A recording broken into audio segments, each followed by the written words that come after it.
Welcome to episode 105 of the Grip Strip Podcast. The Phil loses his crap because Chase Briscoe won his first race, Cup Race edition of the Grip Strip Podcast. I am Philip Matthew, the host, and my co-host and my buddy Josh Huffine. What's going on, man? Hey, I'm doing great, Phil. It was a really good weekend of racing here at Phoenix International Raceway.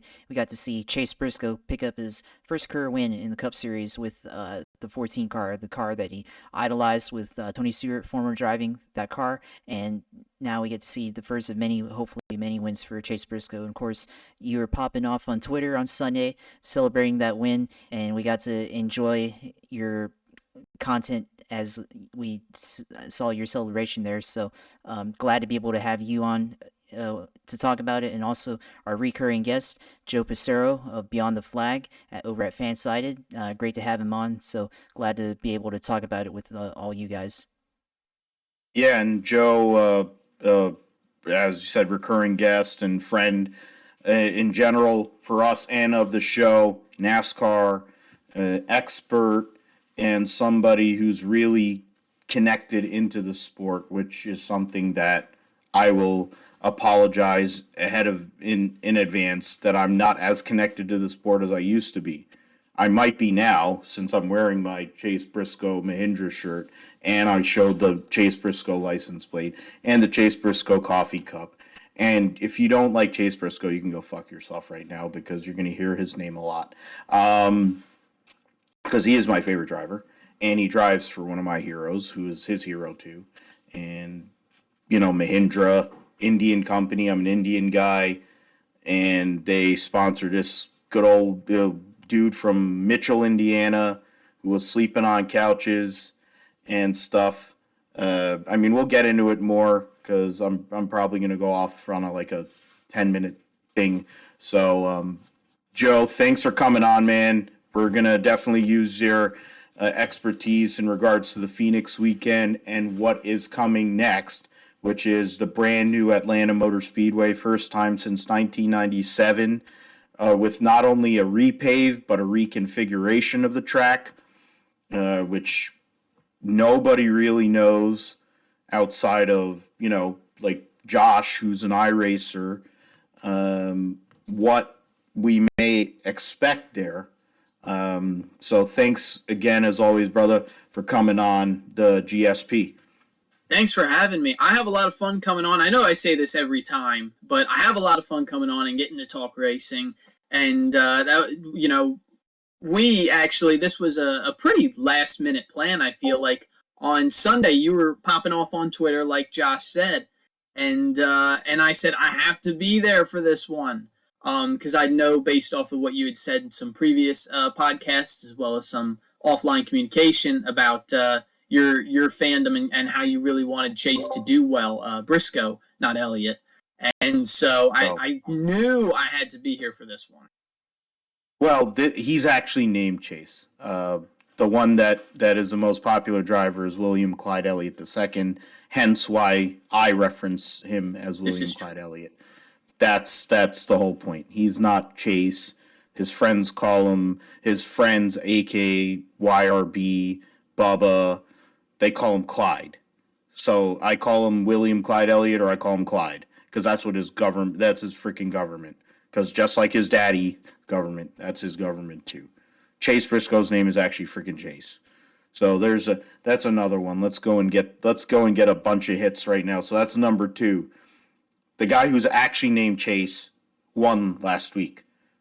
The one that they talk about all the time, that is a former series champion and all this other stuff, and Rick Hendrick's freaking money train and all this other crap. He's William Clyde Elliott II. Go and educate yourself right now and deal with it. Get in a NASCAR Cup and Xfinity at Phoenix. We're going to go and preview all 3 races at Atlanta. All 3 of us will make some picks. We're going to get into Formula One after last season and the craziness that went down, and fish lips going and getting backdooring that championship after the stupidity that was the end of the Abu Dhabi Grand Prix, which screwed Lewis Hamilton out of his 8th World Championship. we'll get into the Bahrain Grand Prix. Are Mercedes sandbagging? Is Red Bull showing what they have? Is Ferrari the with the pace they've had so far in testing, the team to beat? Or is McLaren? Or is there somebody else that we haven't figured out yet? We're going to get into all of that. We're going to get into IndyCar, Texas. I figured Joe has a couple of pieces of to go, a little bit of stuff to go and give on that because of one 7-time NASCAR champion that is now a full-time driver. There is stuff in regards to the track as well, because it is one of the worst tracks on planet Earth. And, I think one of our episodes we named, I think, was Texas Motor Speedway sucks, or is Texas Motor Speedway is shit or something, because it is. Not just because Eddie Goosage was overrated, but because the track is just god awful. We're going to get into that, the Indy cars, Texas, along with the picks. We'll do 12 hours of Sebring and then the 1,000-kilometer at Sebring. So the WEC and, of course, IMSA will be back. And the Indy cars racing this weekend is going to screw a lot of those guys who race in IMSA too, which is stupid. It was a terrible job by IndyCar in regards to scheduling. Talk about the Gator Nationals, which one Anthony Wayne Stewart was at Gainesville watching Matt Hagan win the team their first funny car race, and he was there. And then 30 minutes later, what we're about to discuss took place too. So get into NFL free agency. Josh's Jacksonville Jaguars have been quite busy in their Trent Baalke looking for those ACLs and whatever else he's going to do. Doug Peterson sitting there wandering aimlessly, looking to go and do Philly special again. While my Niners signed Charvarius Ward, it sounds like Jimmy G is going to he's going to be around for a few more days. I follow Katie Mox on Instagram mainly because, well, not only because she's hot, but she's a 49ers fan, and she's on MSG, which is a local channel here in the tri-state area. And she made a post about Jimmy G, about where it's like, I talked about how he's going to end up being here after the new year started, NFL year. He is. And things are, a lot of us in the fan base are kind of worried that he might still be here way longer than that. We'll get into that. We'll get into Josh's sim segment, and then we'll close the deal. So, yeah, Phoenix, the Ruoff Mortgage 500 at Phoenix Raceway, track that used to be Phoenix International Raceway, had an actual dog leg, had grass, actual pit road, not whatever this monstrosity of crap that they've made. But now I actually have to like this racetrack. It's funny. I used to love this racetrack. It was great for open wheels, great. They had the Copper Classic, all this stuff. They have ruined this racetrack in many ways. But the next gen car, as per what we've seen so far this year, has proven to be very good at different racetracks. And Phoenix has been one of the worst racetracks with the Gen 6 car, even with the grip strip, in the turns, been terrible. But the Gen 7 car came through. YRB had one of the fastest pieces all weekend, qualified on pole, led the most laps, but Mike Joy said that every time that it's 13 times now where Brian Blaney's led, I don't know how many laps, and he has 0 for 13, which is scary. Because people want to talk about, YRB and like Alex Bowman. That whole conversation came up after Bowman won a couple weeks ago.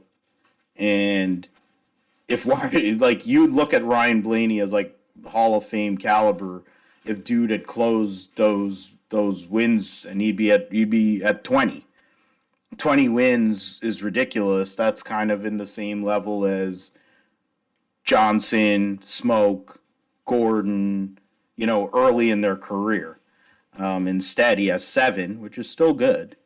But he probably had a car that could have won. Clyde had a car that could have won and wasn't able to pull it off. But Chase Briscoe got track position, the 14 pit crew.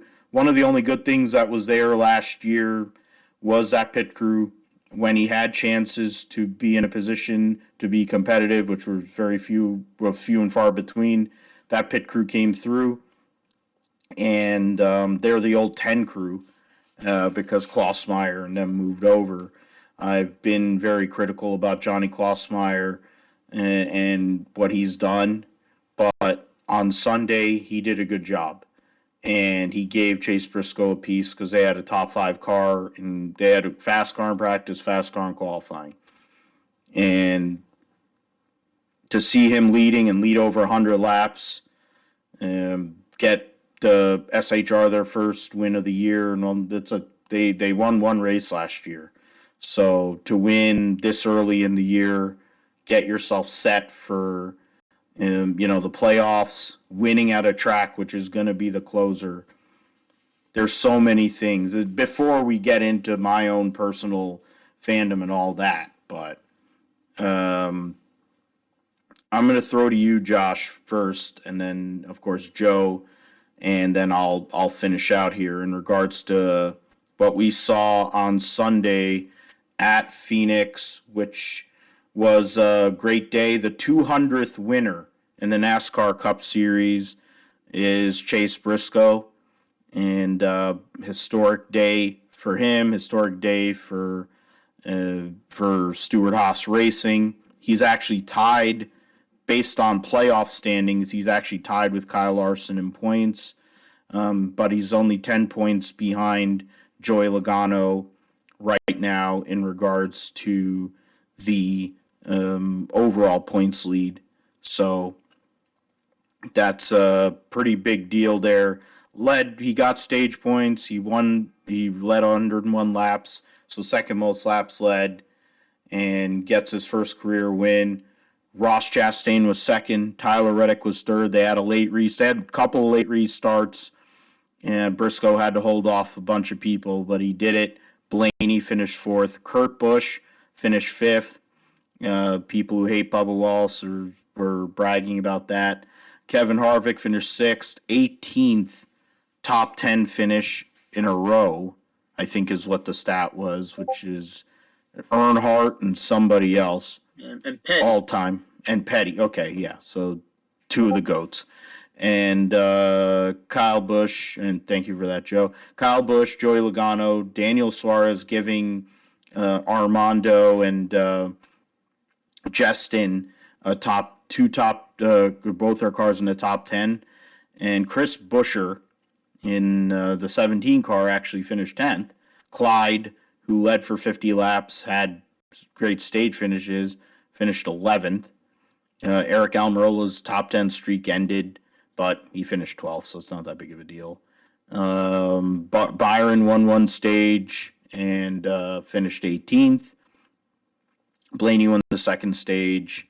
And I'm trying to look through here. Kyle Larson blew up, but it doesn't matter. He won, so it really doesn't matter. It's one of the great things about the chase that you could basically shit the bed for most of the season, or be Michael McDowell and run over a couple of people backdoor winning the biggest race of the year, and then run 28th in points and still make the playoffs. Josh, I'll throw to you first in regards to this day. Chase Briscoe's first win in his 40th start, and a bunch of guys behind him that were hungry for their first win as well, and might be on the precipice of getting there the way that they've been running this season. Yeah, I mean, first of all, Chase Briscoe finally winning a race in the Cup Series. It's been a long time coming for him.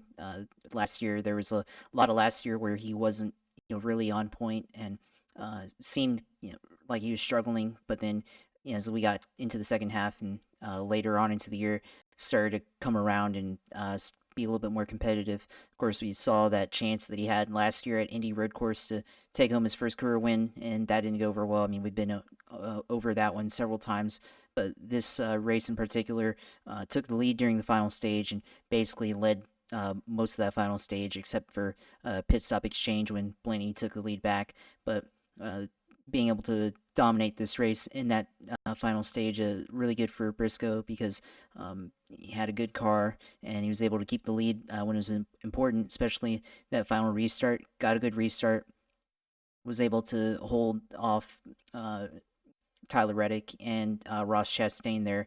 And he was really able to get the drive off on the corner, both in turn 2 and off of turn 4, or turn 2 and turn 4, depending on how you look at Phoenix. But it was a really good race, especially for this racetrack. I mean, we've had a lot of races here that were really boring and unexciting to watch, but this one seemed to be a little bit better. I mean, even with the grip strip, as we call it, and all that, I mean, you could still get if you could get a good run off of turn 4, and or at least set yourself up to build speed through the dog leg, whether you're cutting the dog leg or actually driving it the right way.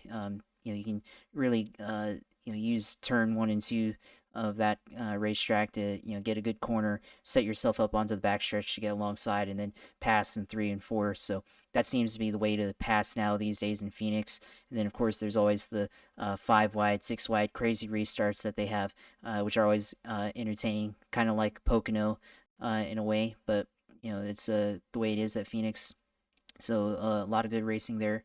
Of course, we had Ross Chastain, who led 83 laps last weekend, or the previous weekend at Las Vegas, and starting to back that up with a second place finish. So he might be starting to come around, and would not be surprised in the next couple of races, or later on if he wins the race. And looks like probably a lot of improvement overall for the Trackhouse team as well, especially gaining a car that they didn't really have to start from scratch with Ross Chastain coming from Chip Ganassi Racing. And then, of course, Tyler Reddick, who was pretty solid at Fontana until the tire failure and spin, and now getting a second place finish here. Could have gone for the win if he was really aggressive and could have sent it in there in the last restart, but decided to hold back and was able to get home with a second place finish. And then of course the leg wasn't numb this time like it was the last couple of races, so maybe they solved the issue there. So a lot of young talent really beginning to shine here early on in the season.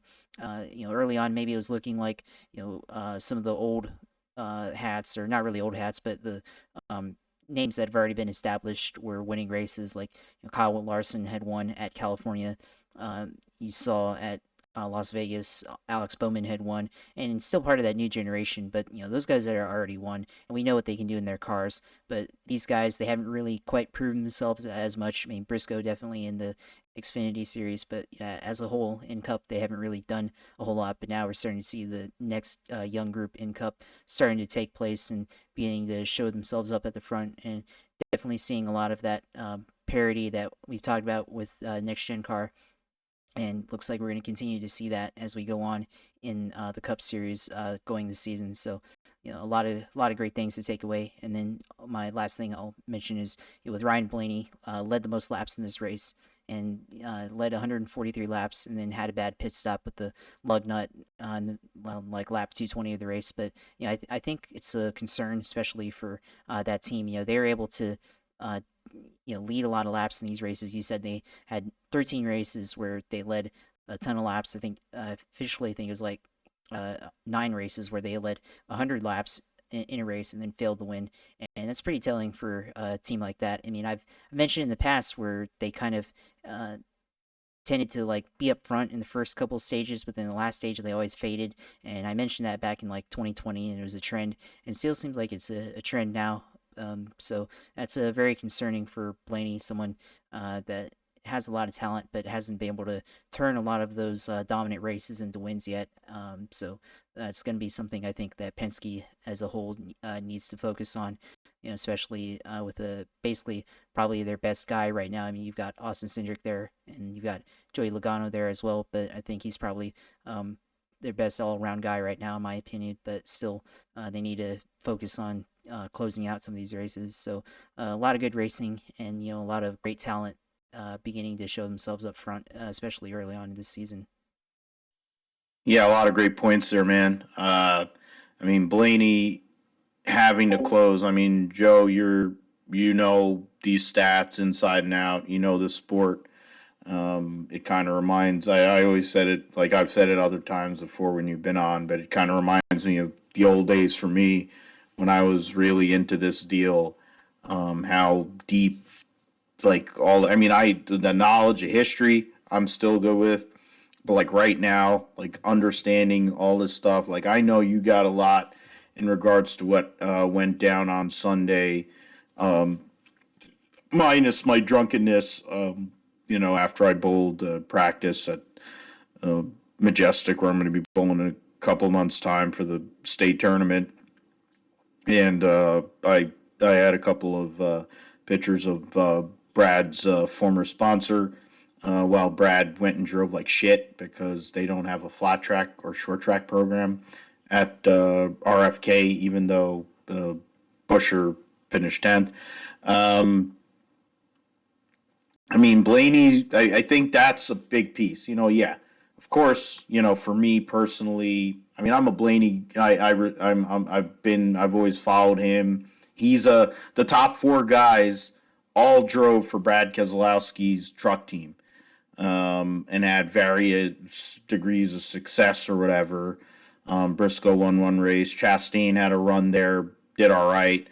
Reddick, of course, basically ended Austin Terrio's career, and then ended up going and winning a couple of races, which ended up leading to his very successful Xfinity career. And then, of course, YRB, I got to watch him live. I mean, you've been at Pocono, I think, and I was at Pocono when he won. And I was in the Eldolf Harvick. That was a good one to be there. Well, not the cup race or the truck race? The truck race no, in 20. I was there for the cup race when he held off Harvick. Those last few laps, everybody was going nuts in the I think it was Kyle Busch. That was Kyle Busch. Oh, was it Kyle? Yeah, it was Kyle Busch. That's what made it even better. Yeah, you're right. And he won number 99 for the Wood Brothers. But I was there as a journo, like you are. I was in the press media center and I was on pit road actually, a couple pits away from Blaney's pit and it was right there next to Victory Lane or close to Victory Lane. And they have the cones and the security. You're like, oh, you got to get out of the way. I'm like, no, I'm trying to get the shot, and I have my camera. I'm trying to take shots. And my old friend was across the way because he always sits on the start-finish line. So he was literally across the way. And then, like, the next day, or, like, whatever, the next day I was over there going and watching the race. But Blaney, I was there when he won that truck race for Brad, and that was cool. And I'm sure you're going to be able to get some experiences here this year, both at Pocono and Dover. But what were your thoughts on Sunday's race? Yeah, so I guess just because we're on the topic, we'll start with Blaney. So, you guys go back and mention about how many races. I mean, 0 out of 13, I believe that he's led over 70, and I believe 9 of those he led over 100, if my statistics are correct. But, I mean, that just goes to show there's a problem there, and it may not necessarily always be with Blaney, right? We had the one, actually, I think it was twice, at Bristol, he wrecked while in the top 2. One of those times he was leading, ran into a lapped car. It's just some of it's been misfortune, but there are some of those races that he should have won. And whether it was him, the pit crew, whatever the extraneous circumstance was, he's lost a handful of them, or the team has lost a handful of them. This race, this weekend, I don't believe he lost. Yes, he got the speeding penalty early. That probably cost him the stage 1 win. He probably should have won both stages, but losing stage 1, honestly, that's fine. He made a mistake on pit road. He never made that mistake again after that. The problem with him on Sunday was not actually with Ryan Blaney or with the 12 car. It was with the 12 team on pit road. Every single pit stop, they lost. never gained positions. They didn't. And you can't do that. You cannot expect your driver to go out there each and every cycle and pick up so many positions. There was one pit stop that was really bad. He lost 6 spots. And from that point on, I pretty much counted him out. Not because of him, just because of how bad his pit crew was. You can't do that, especially for a late race pit stop. If you're banking on losing positions, I mean, there's no point in pitting. You stay out and you bite the bullet and your tires are crap. Then they're crap and you have to live with it.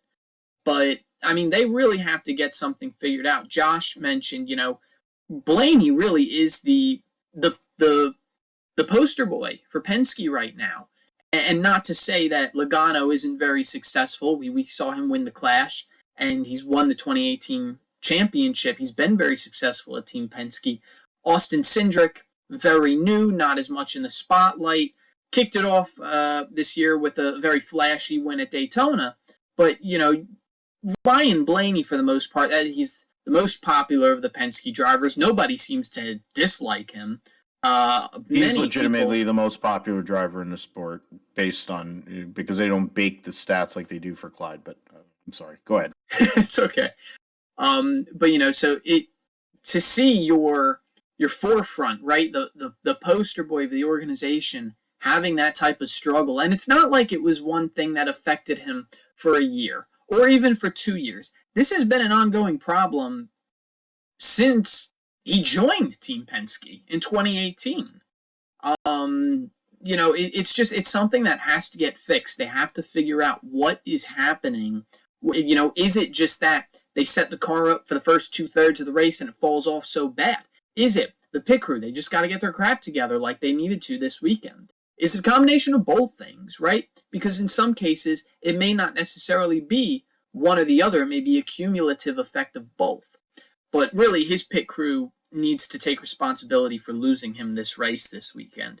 For as much as Briscoe and William Clyde had good cars, their cars would not hold a candle to Ryan Blaney's when it was out front. I know Chase Elliott ran him down the one time, but still couldn't pass him.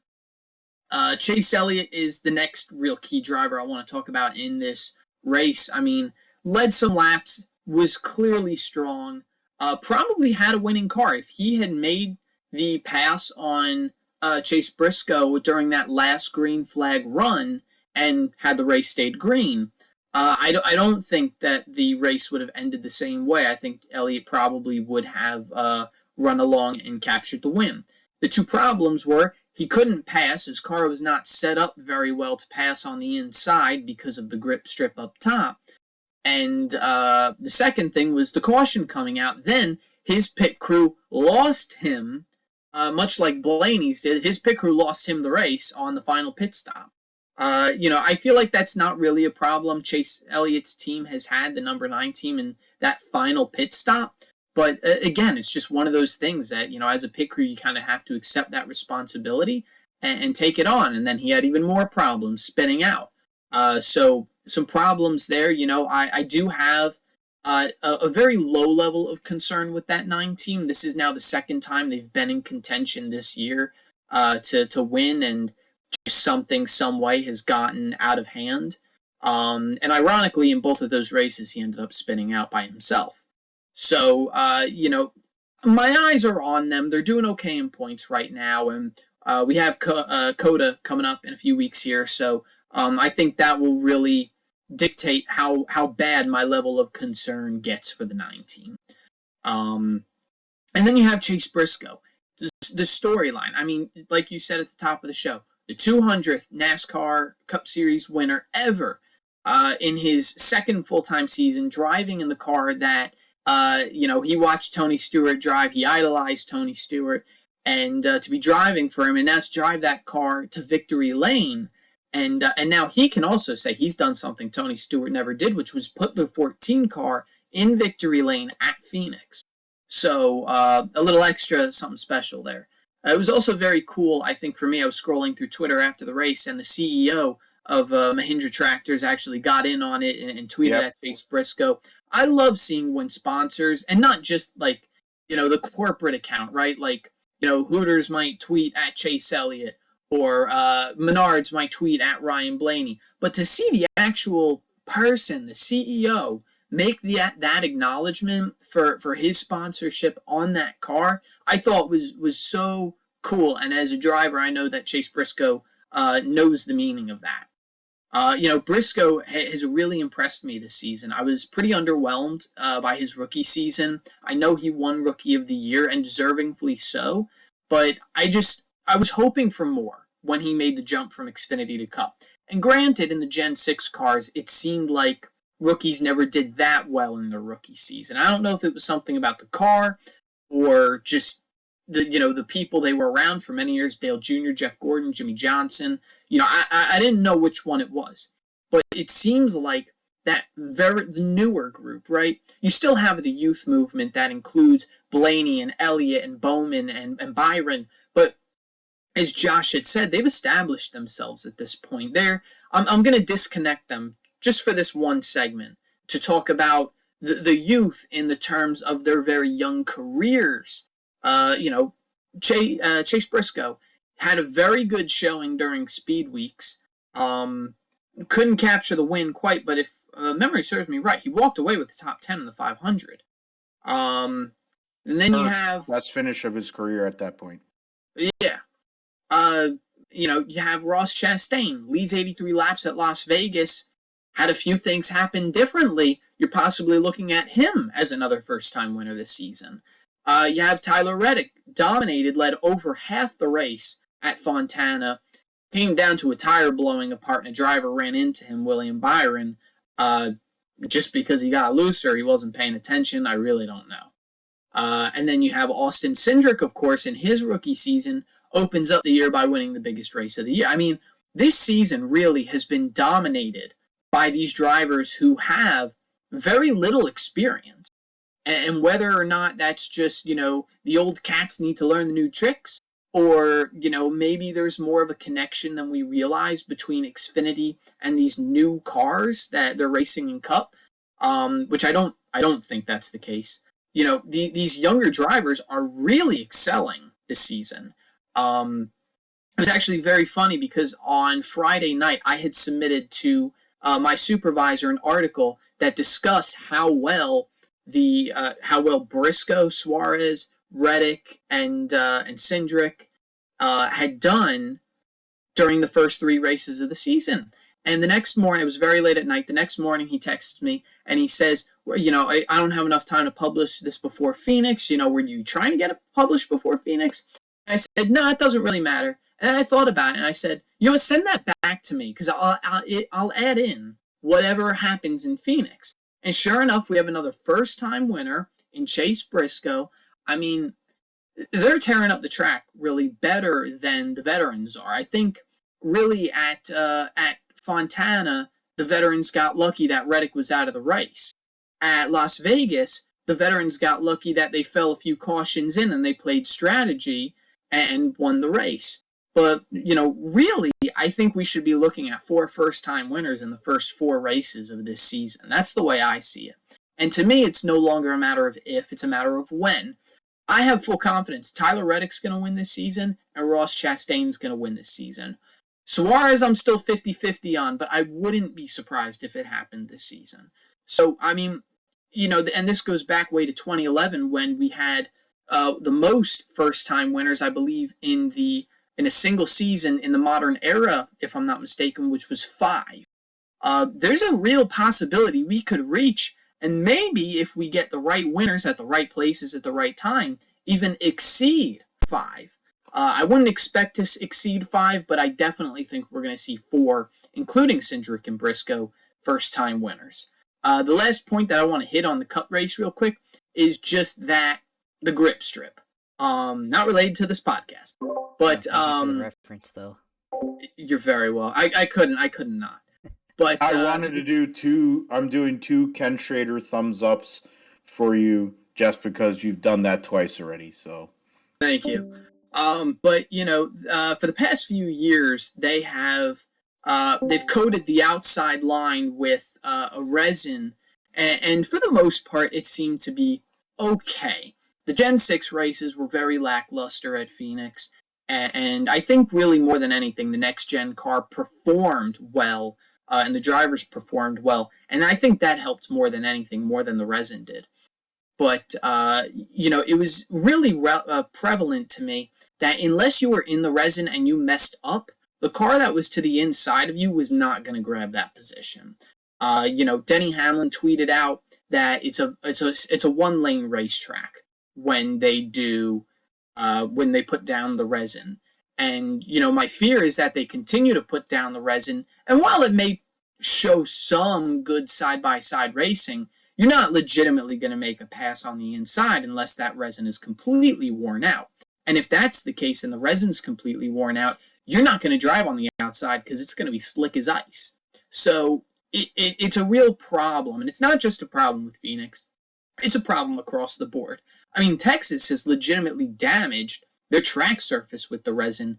And while it hasn't necessarily affected the NASCAR cars, it's affected the Indy cars. So it'll be very, very interesting to see what happens moving forward. To me, what I've seen from the next gen car so far is that it can perform. It did so well at Daytona, way better than I gave it credit for. Did very well the following week at Fontana. Did very well at Las Vegas.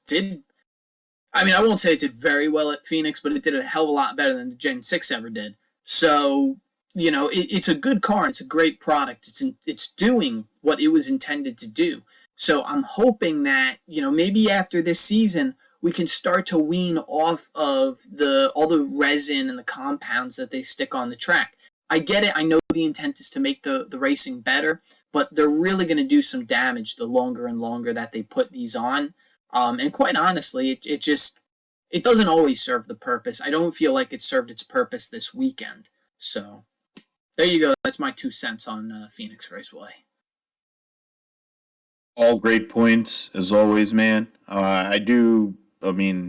Even though our show is named in part based on that stuff, the sticky stuff, the grip strip, the PJ1, there's other terms.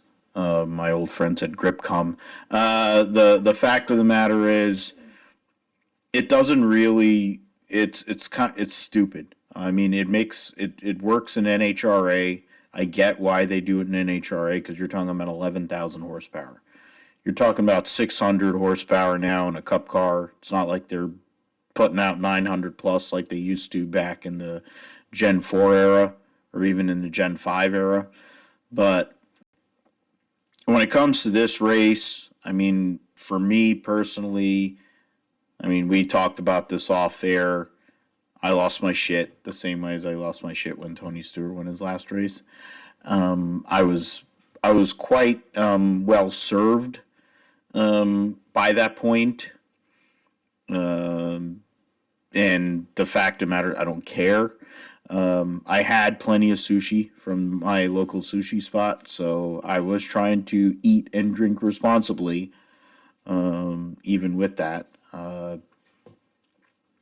I went into that club, and Briscoe, I remember walking into the club last year when Nashville was going on, and he was running in the top 5, and he blew a tire, and they're all laughing at me. Well, they might have been laughing at me, but god dang it, he won that race. And that team, they gave him a car. They've been giving him cars that are competitive every week. Briscoe has always proven over time, or generally proven over time, he learns. That first year is kind of a learning year. He only had 1 year in ARCA. He had a few races in ARCA, and then he had one full year in ARCA for Cunningham Motorsports, and he destroyed. He had 1 year in a truck, and the final race that the team existed, he won at Homestead. He ran that first year. He was part of that disaster area, which was the 60 Xfinity car at Roush Racing. And as both my co-host and my guest have mentioned, one guy just won the Daytona 500, and he's an Xfinity champion. He possibly could have been 2-time Xfinity champion. and he's got lifetime membership at Penske anyway.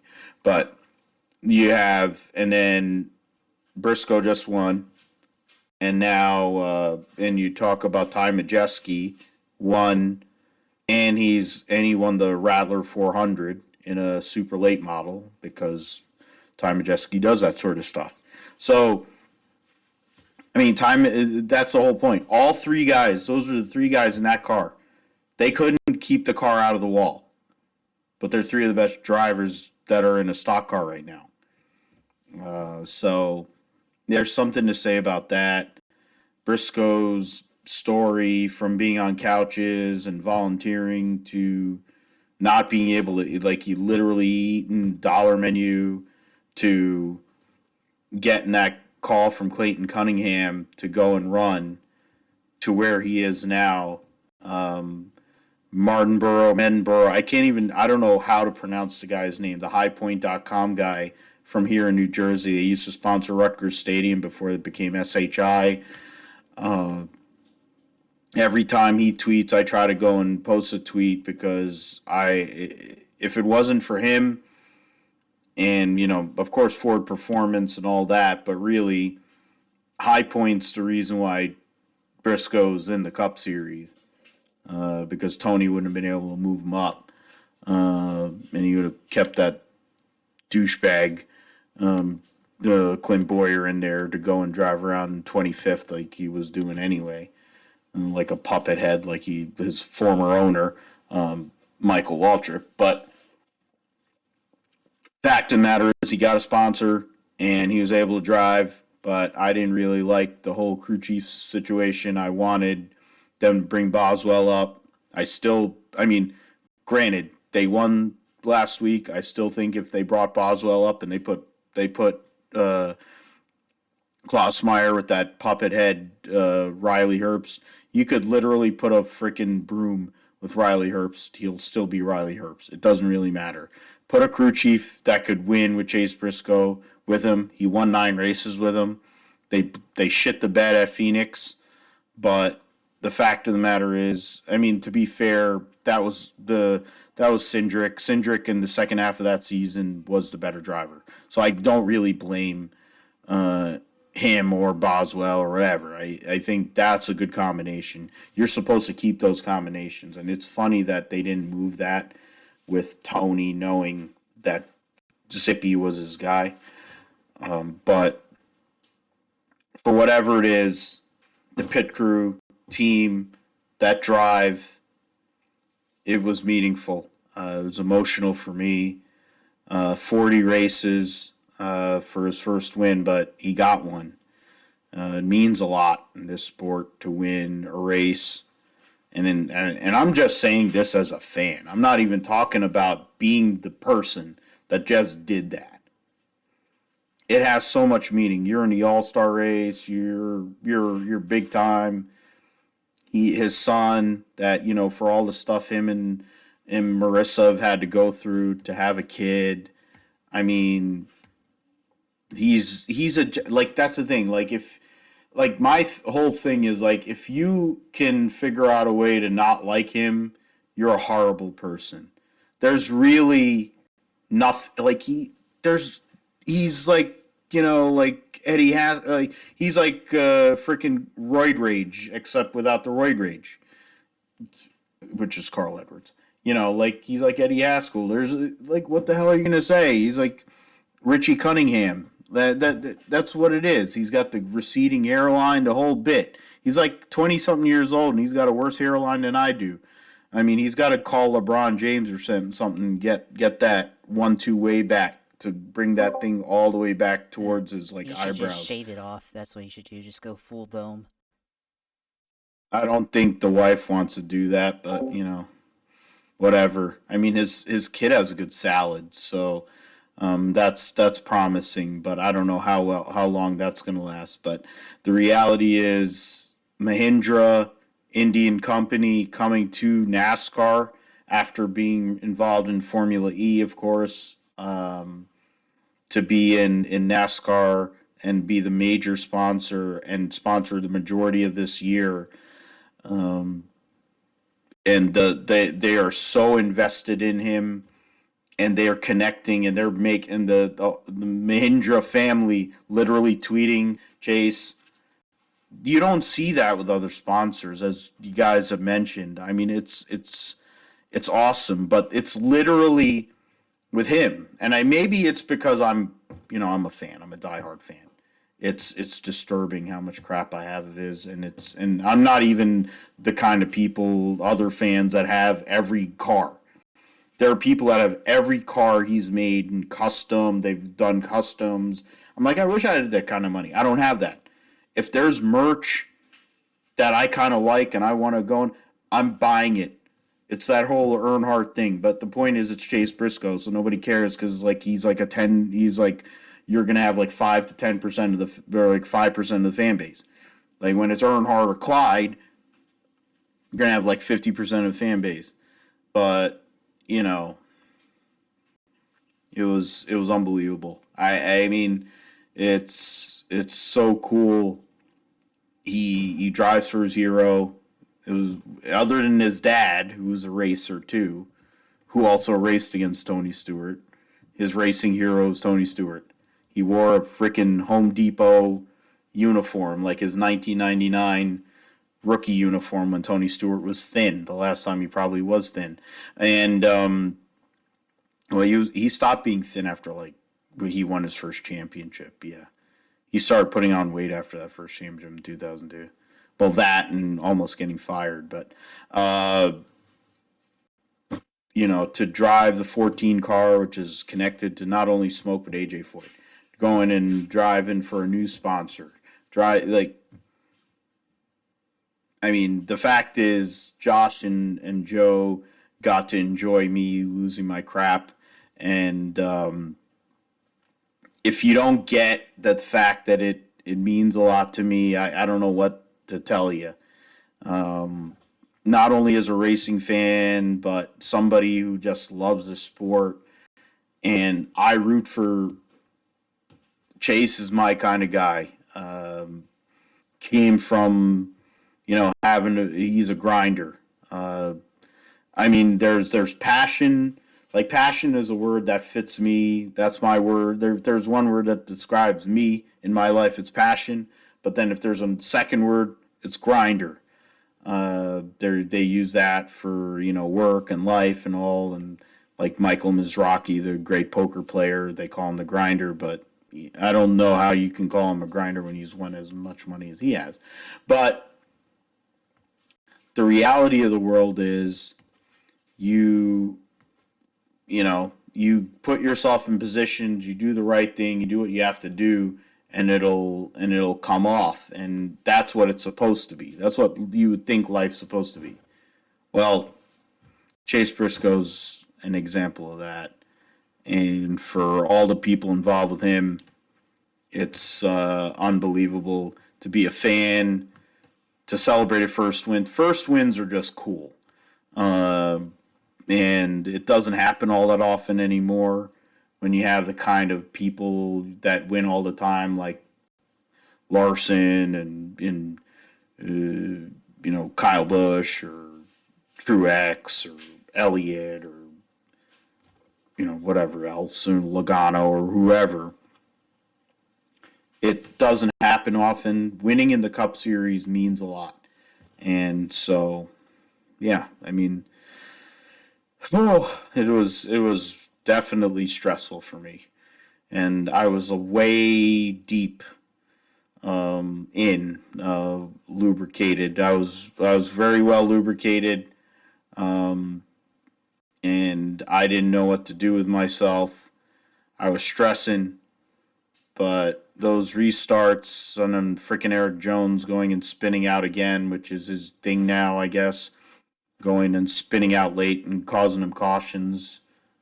I don't know, whatever it is, but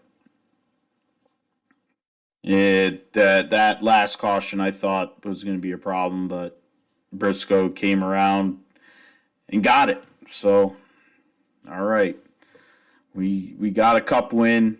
I don't have to stress out about that no more. I can go and relax the rest of this season because You don't have to do jack shit the rest of this year. I mean, you can win stages. That's what it is. Now you just have to start going for stage wins and stage points and all that. Like you do well the first two stages, gain those points, and then you can shit the bed afterwards. And it really, the points don't really go that bad. But we'll see what happens with that. Yeah, But those playoff points matter. I mean, you got to pick those up Yeah. whenever you can. And I mean, you'll be stressing out when it comes time for the championship. And he's in the championship four. I can guarantee you that. I hope so. That'd be nice. But, you know, that's actually an interesting point. So, you know, I know a lot of times for the past few years, the broadcasts and the media has made a big deal about, you know, oh, you win the first race at Phoenix, it's put you in a good position for when we go back there in the fall, if you're in the four. You got to make the four first, of course. But truthfully, the way that he's run so far this season, I don't necessarily find it unrealistic that he couldn't make the championship four. You know, I know we're a little bit early in the season, really, to make any championship four predictions, but he's run well at all the races we've been to, had a good chance to probably win twice, including this weekend when he executed, and the other time being at Daytona, where not too shabby, right, at Daytona. So, you know, if he keeps this performance that he has over the course of the first few races, he's going to find victory lane again. And he could be. I think, you know, definitely running the way he is, if he were to continue this, I don't see a reason why he couldn't go to 8. After 4, you know, it's always hard when you get to 8, when you cut everybody in half, and then go into 4. But, I mean, there's a good chance. Keep running this way, and you're going to find yourself getting even more intense as the playoffs go on. Yeah, and he's a good road racer. I mean, he's not at the level of Austin Cindric, his buddy, but the fact of the matter is they both have that similar experience. It goes back to the point you made earlier, Joe, where they have that experience in GT3, GT4 equipment. You know, Briscoe had to kind of piece together a situation there a few years ago, and he was running road racing a lot, and he was also racing on ovals, driving that 60 car, but then he also drove the 98 car, which was his connection to stay at Stewart Haas. And then, of course, High Point came through to save him and keep him on the grid, along with Ford Performance Racing School and all. But he's a good road racer. Obviously, Indy Road Course showed that. That was one of the best races he had all year last year, and he finished like 25th. The fact of the matter is he wasn't a 25th place car that weekend. So, but he did also last season. He did also finish in, I believe, 3 of the 7 road course races. Did finish top 10. So you know, I'm looking to Circuit of the Americas. Truthfully, is the next opportunity for Briscoe. Just because I don't know what's out there with Atlanta. So we're 2 weeks out from COTA. I find that Reddick, Chastain, and Briscoe can all go and win at Circuit of the Americas. Of course, you have then, you know, the favorites. Larson's done well over the past season at the road courses. Elliott is going to try and tie Stewart and Gordon soon enough. You have Cindric, who I consider a favorite based off of his GT experience and based off of how he ran at the courses last year. But again, you know, the road course racing, with as big of an element as it's becoming, it actually could fall into the hands of Chase Briscoe with the things like the more mechanical grip, the sequential shifter, probably going to be running higher speeds in the turns just because of the way that the new car works, like the GT cars. So don't count Chase Briscoe out. You know, anybody who thinks that Chase Briscoe has no shot and that he lucked into this one, you're delusional, and you need to really reevaluate where Chase Briscoe's at, because he did not luck into this win, and there's a pretty good chance, I believe, he's going to go and win 2 or 3 races this year. He's proven himself as a guy who didn't come from pavement. He was a dirt guy, and he's still learning. That's one thing people may not understand. He hasn't spent a whole lot of time in his racing career on pavement. He's a dirt guy. His dad was a dirt guy. Tony was a dirt guy first before he became a pavement guy. And so he's still learning, and this car suits him very well. And as you both have mentioned, I think this car is an equalizer, and it has been an equalizer, and it's given new opportunity to new people. And for Chase to continue the success, I think is not out of the realm. Obviously, of course, 2 years ago, it was COVID time, coming back. Marissa and Chase lost the baby, and then he goes and he's crying for like 80 laps, and he beats Kyle Busch.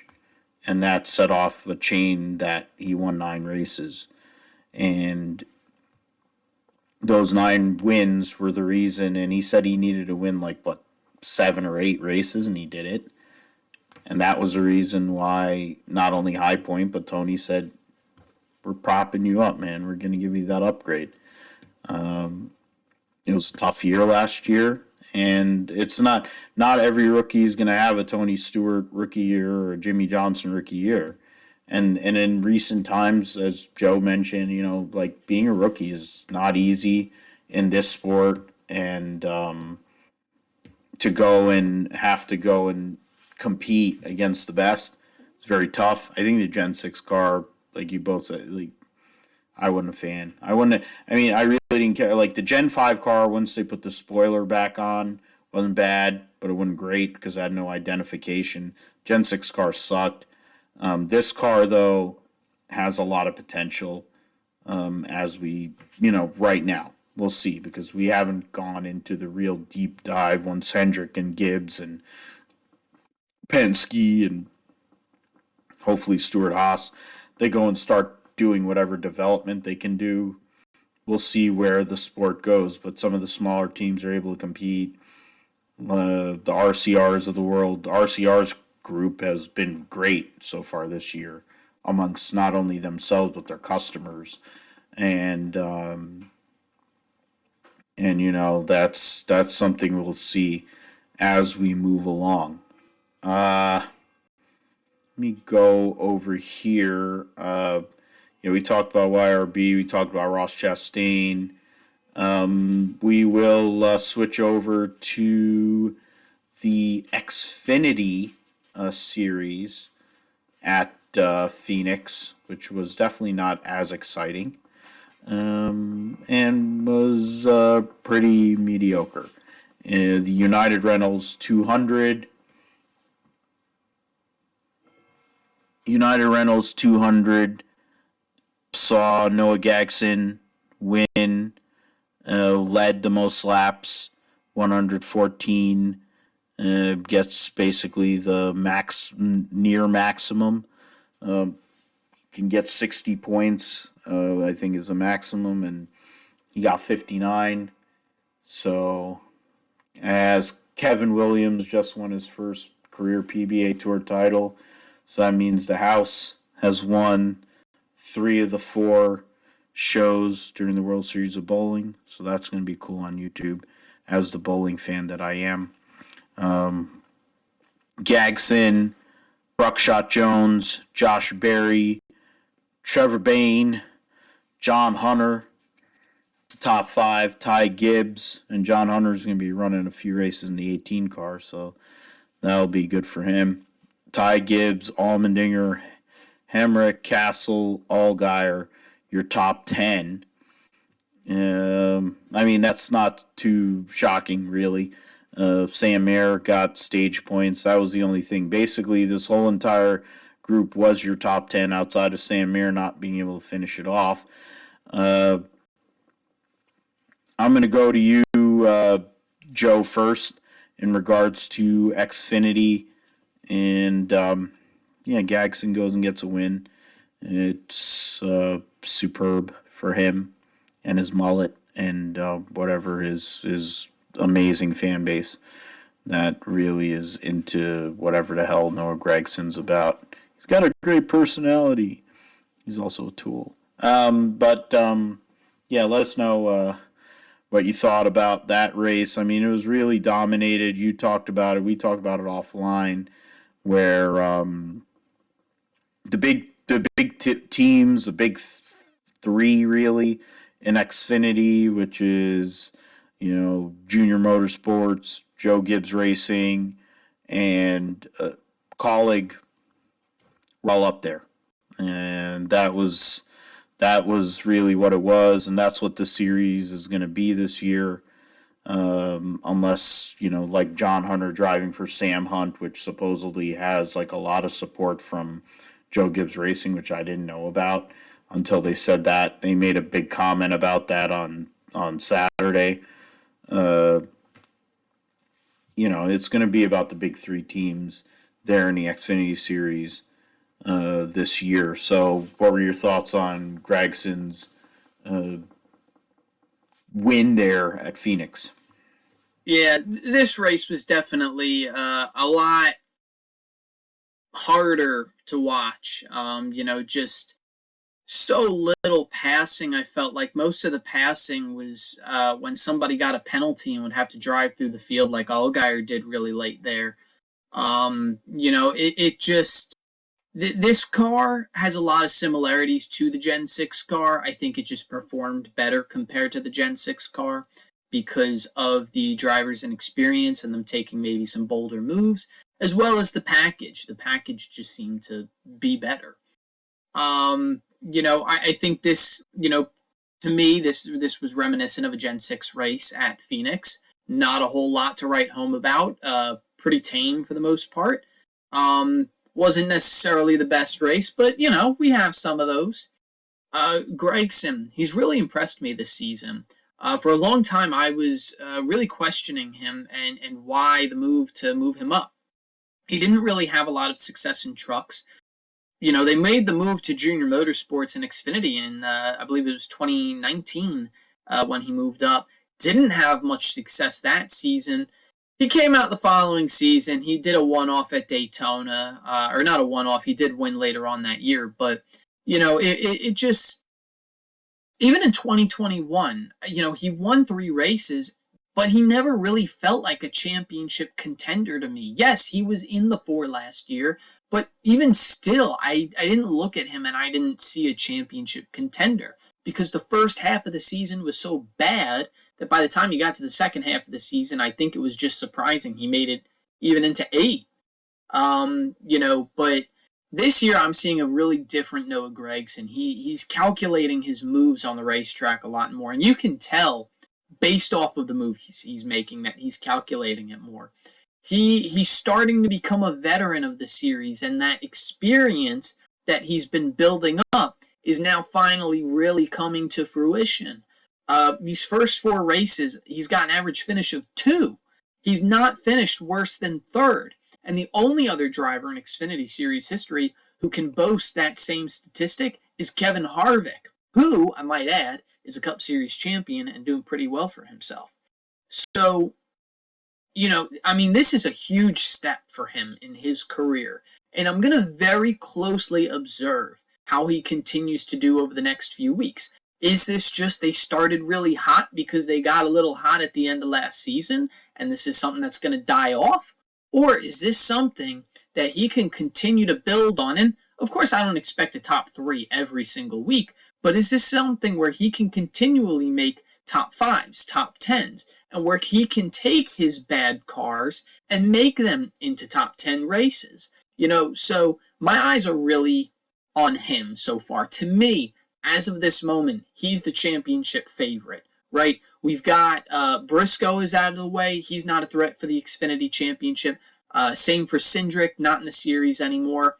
Allmendinger, I've been very shocked, has sort of fallen back. He had the poor race last year at Phoenix. It seems to be haunting him. I don't know if he's on a post-loss hangover or what, but just other than his showing at Daytona has really been underwhelming to me. So, Gragson to me right now is the championship favorite. Junior Motorsports as a whole, I believe, has so far put together the best 2022 campaign. They were all 4 cars have been pretty strong across the board. Mayer just seems to not have a whole lot of luck. Some positions that his inexperience is not, obviously inexperience is not going to serve, but his inexperience is costing him rather. Barry has been doing very well. Allgaier, consistent as always. New Elliott Sadler, 2.0. So they've been putting together a pretty strong campaign. I'm excited to watch that campaign develop. Colleague, there were a lot of changes with Colleague, and I think it's kind of hurting their performance. They went from 3 cars full time in Xfinity to they have 3 cars. One of them's got a new driver in it, or 2 of them rather have new drivers in it, and they've now gone from a part-time Cup team to 2 full-time cars in Cup. One with different moving pieces in the driver, where you have Gregson and Hemrick and Allmendinger sharing the seat. So they've made this season a lot harder on them in terms of the personnel and the resources. And I think that's costing them. I think the underwhelming performance we've seen thus far from them is just the ripple effect. They can recover, and they will recover. I have no doubt about that. But I just think right now their performance on track has been a little underwhelming. And then you have the Gibbs camp. Bain, I've been very impressed with. I wrote him off about 3.5 years ago, probably a little bit more than that.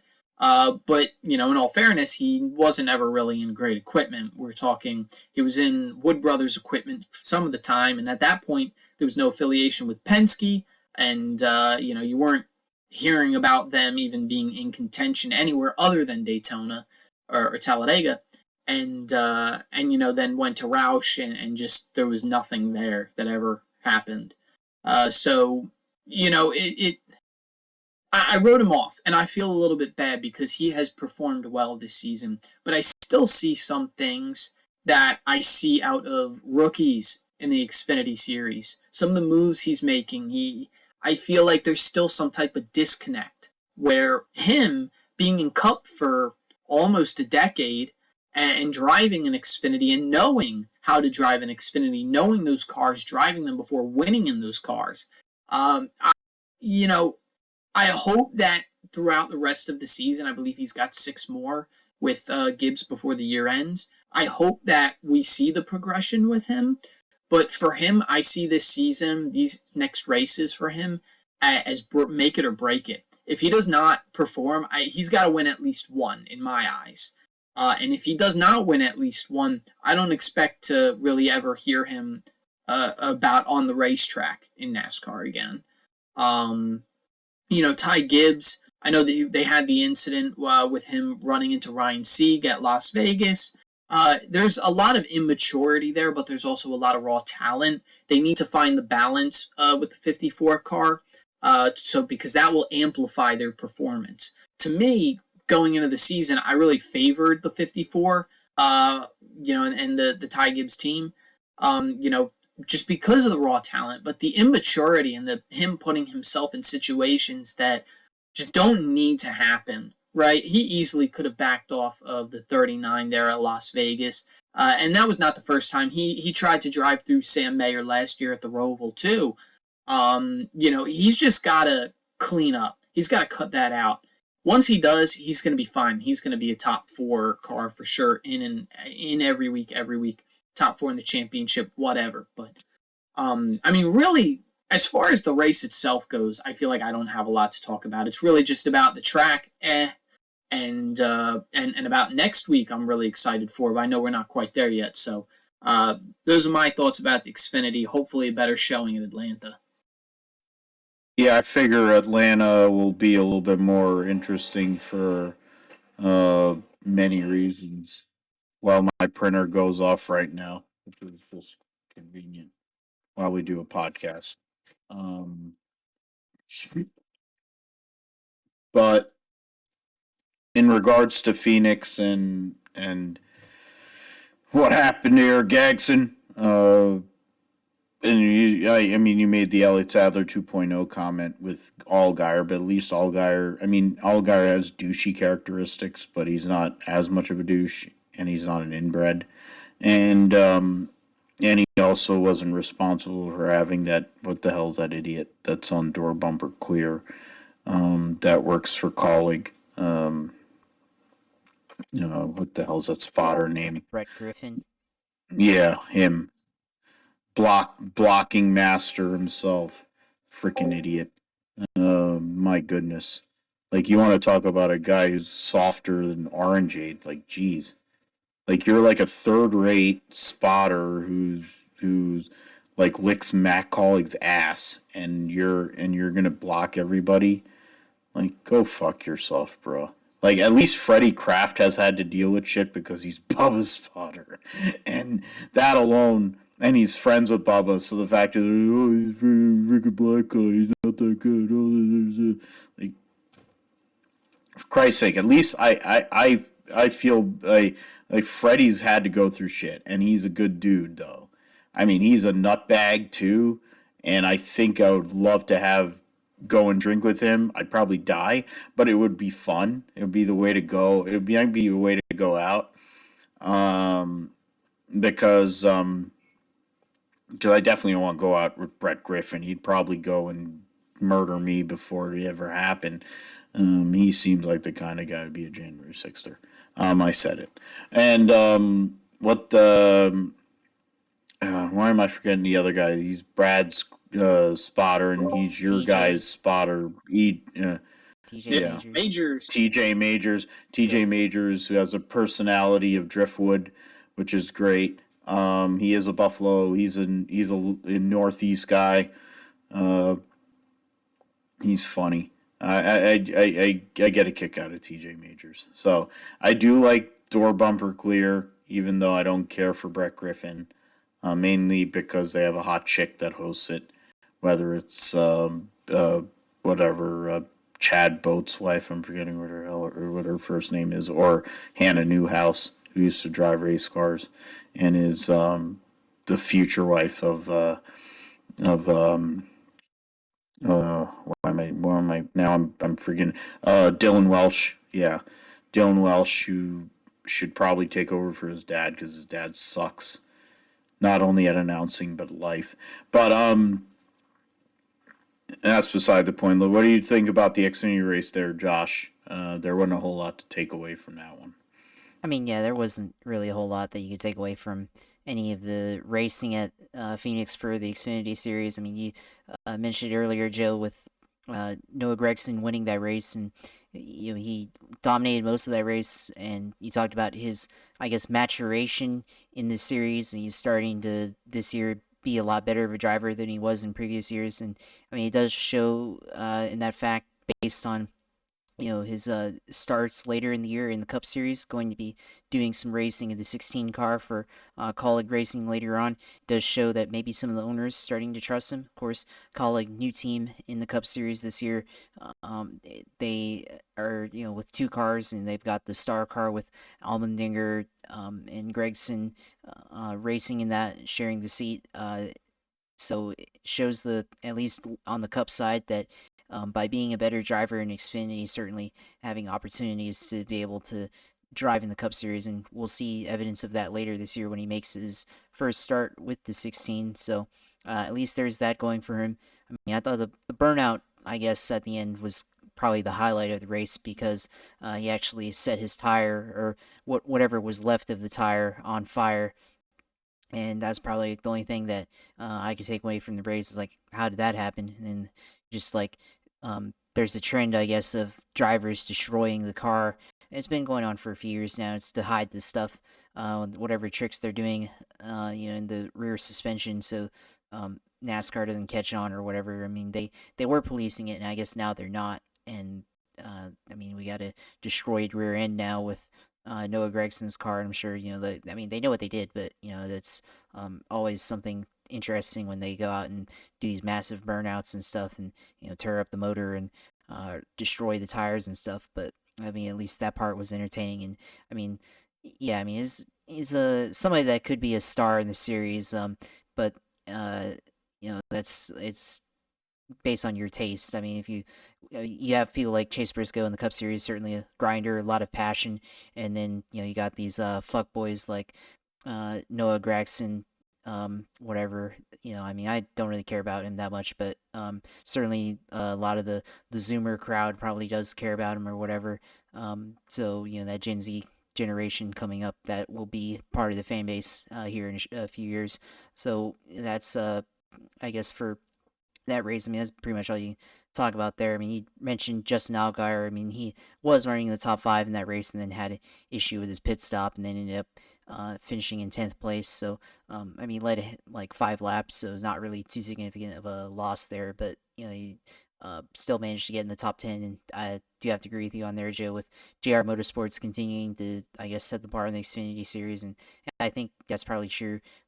They seem to be the best overall team so far. Of course, the one car didn't have the best result, was finished 2 laps down in 22nd place, so not the best result for Sam Mayer, but the first year full time in Xfinity Series, so I'm sure he'll get the luck figured out here soon and click off some solid finishes. And then AJ Allmendinger, of course, in the 16 on the Xfinity side, not really doing as hot in this series so far to start the year. Outside Daytona, you can throw that one away. Didn't really have anything for the rest of the field so far. Kind of, like you said, kind of laid an egg in the championship race at Phoenix, and hasn't been quite as dominant in the Xfinity Series, but maybe he might pick it up later on. I mean, because that's kind of how his race or his season in 2021 kind of came around. He wasn't quite like on the level of Austin Cindric to start the year, but then by the summer started clicking off some really good finishes, some wins there.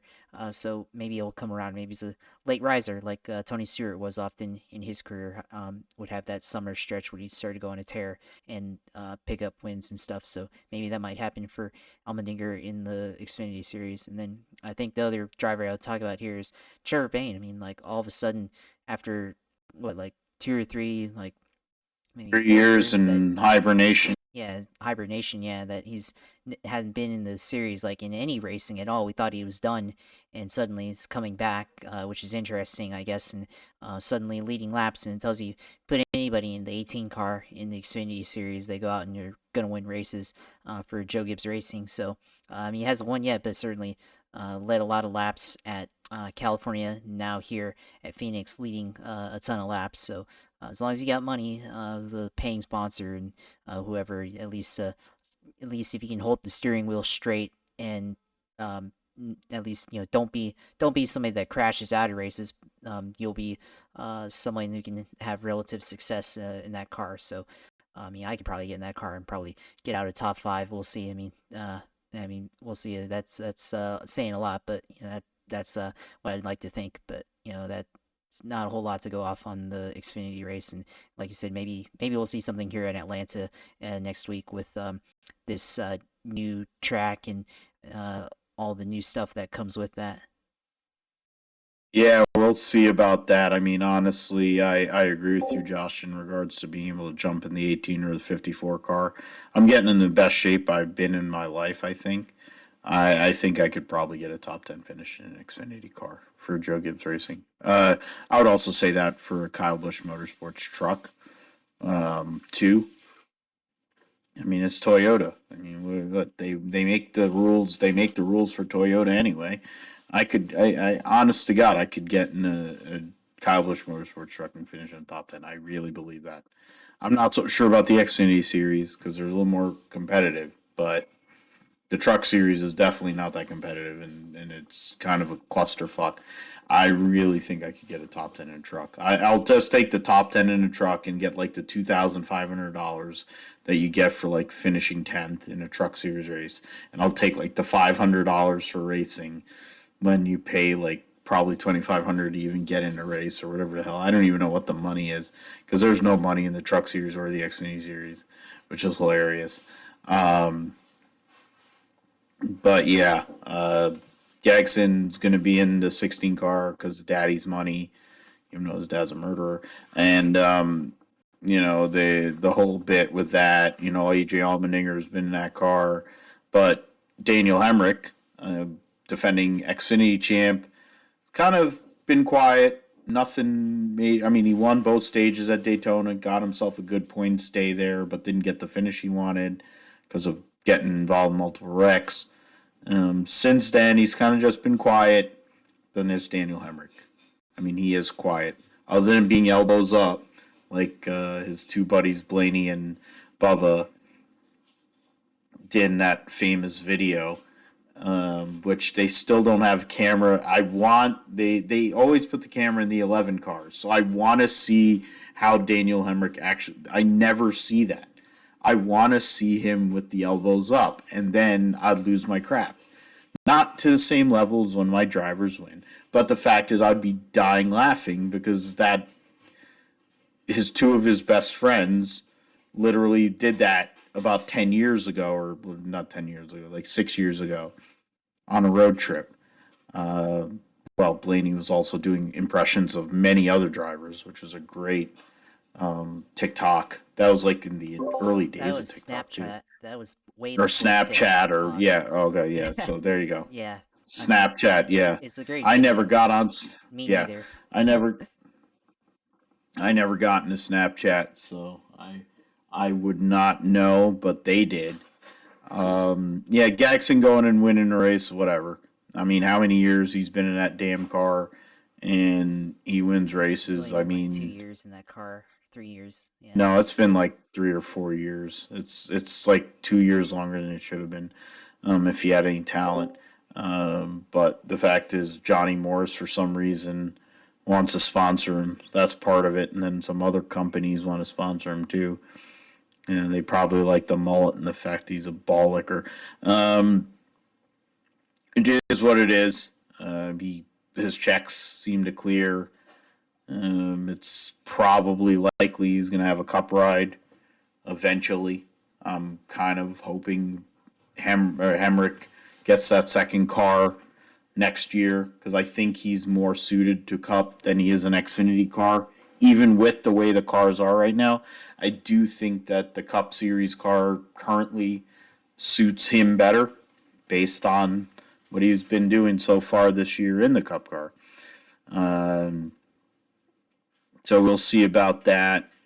I figure we can, because I really don't, I don't give a shit. I literally turned the TV off once that asshole won, so I don't really care. I mean, Josh Berry, the one thing I'll say is Josh Berry, who is, I think I picked him a few weeks ago for the championship. I mean, Ty Gibbs is a tool. He's gonna get one of the rides. He'll probably get the 11 car or the 19 car next year. Or he'll get the 19 car next year, no matter what he does, because he's grandpa's money. But he doesn't understand how to drive properly, and he's going to get wrecked a lot. Once they don't have part shortages, Ty Gibbs is going to be using up some rear clips the way Jeff Gordon used up rear clips in 1993, because he's going to have to learn how to drive. And then when it comes to like Sam Mayer, he's the same kind of kid. Both of them are like rivals. They've dealt with a lot in the whatever trucks and K&N and ARCA, but he's another guy that's going to get learned. His dad was a failure in IndyCar or IRL or whatever, and then made money in business somehow. So now he's the daddy's money guy too. So whatever. I mean, he has good talent. He's a good driver. He did to go and jump in a truck, win in a truck, and then go and win in a K&N car right after that. I mean, even if he's a dweeb, there is some level of talent that comes with doing that. Let me see here. Who else kind of, those are all lap down cars. There are only 10 cars on the lead lap. Creed finished 14th. Ryan Ellis finished 16th for Alpha Prime. Austin Hill, who won at Daytona, finished 17th. Trying to see through some of that. Nick Sanchez made his Xfinity debut, finished 26th. And speaking of wastes of seats, Joe Graff Jr., there, Jersey guy, of course, 27th. And Parker Retzlaff, who had a great qualifying run, iRacer for Josh, top 10 for RSS Racing qualifying run, and definitely looked like a nerd. and his voice and interview. I mean, Jamie Little didn't know what to do because she didn't know how to find RSS Racing in the garage area. So that was hilarious. And then trying to interview a guy that had no personality was even better. But unfortunate, the result for him, fuel pump issue, knocked him out. That's Xfinity. So let's get into Atlanta. New track. First time, as I said, since '97 with a resurface. And not only that, they've reconfigured the track. So, Joe, I know you have plenty of thoughts and comments in regards to the new Atlanta Motor Speedway, SMI's latest gimmick here to try to make the air quote racing better, end quote.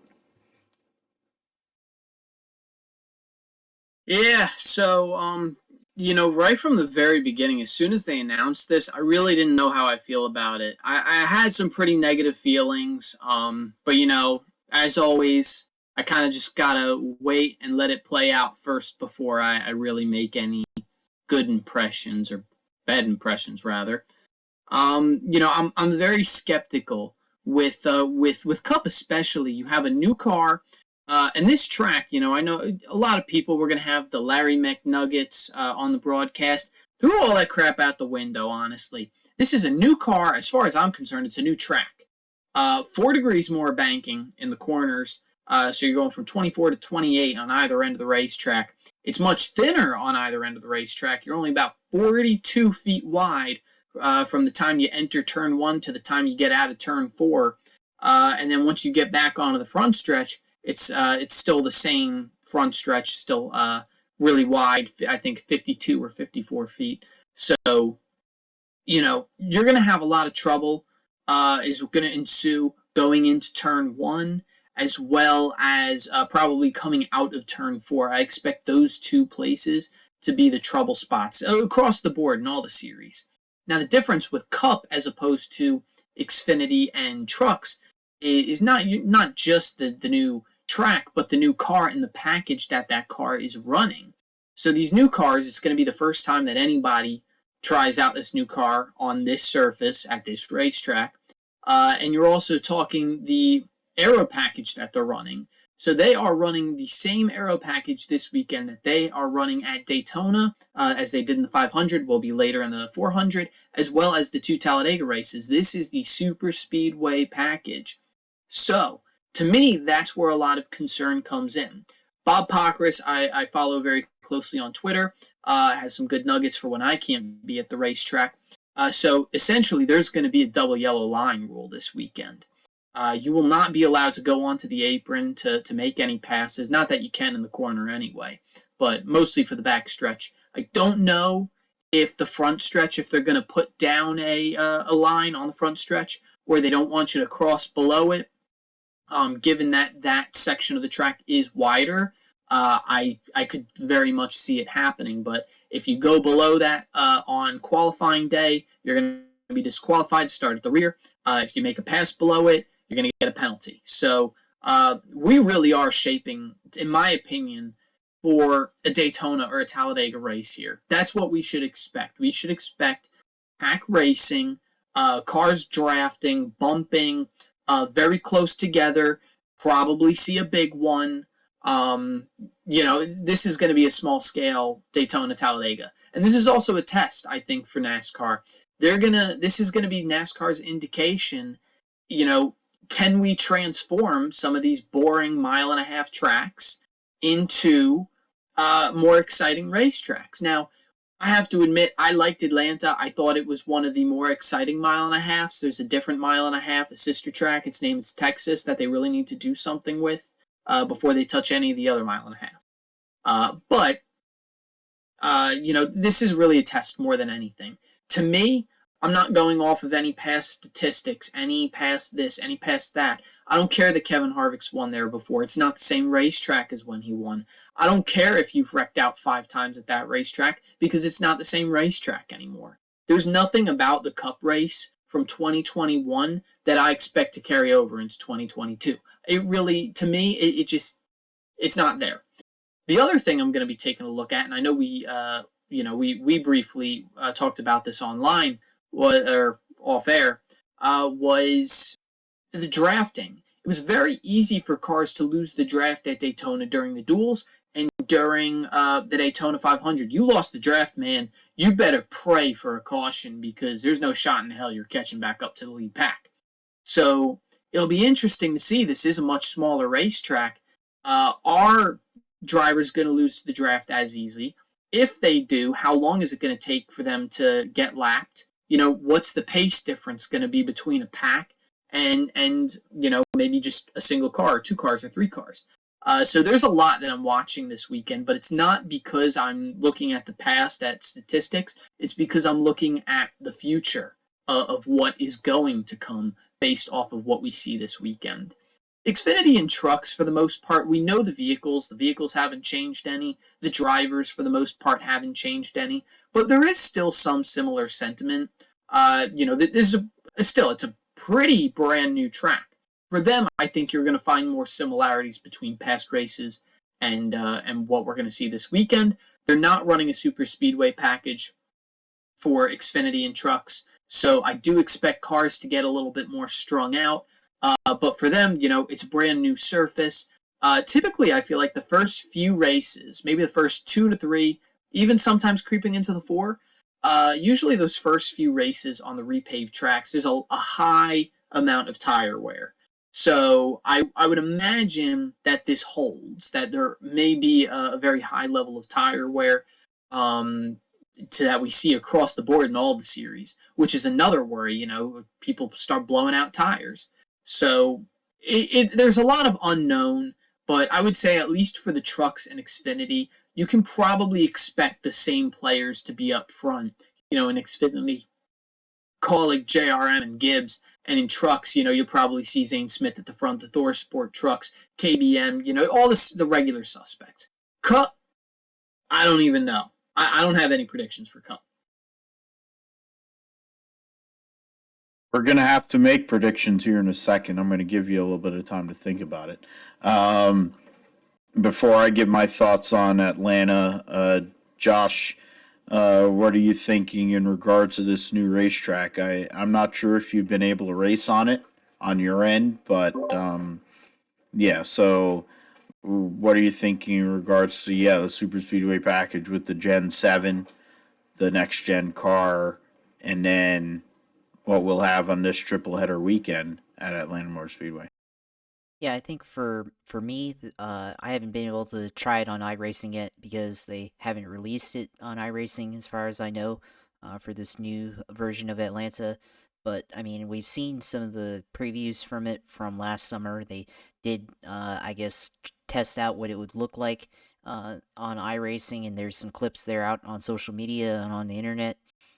So we have an idea, possibly, and in those videos they had pack racing, but I'm not sure if that's indicative of reality, because at the time, that was back in the summer, and obviously there's been probably updates to the physics model for the NASCAR next-gen car on iRacing and all that, and they've learned a lot of stuff, so not sure if that's quite indicative of reality, and sometimes iRacing isn't quite like that, but I do expect a lot of drafting in this race, but maybe not as quite as much as Talladega and Daytona, but I would like to see how much lifting involved there will be, because they are increasing baking from 24 to 28 degrees, but it's not as steep as Daytona or Talladega, where those tracks 31 degrees and 33 degrees respectively in the corners. So it's going to be interesting seeing these cars race together.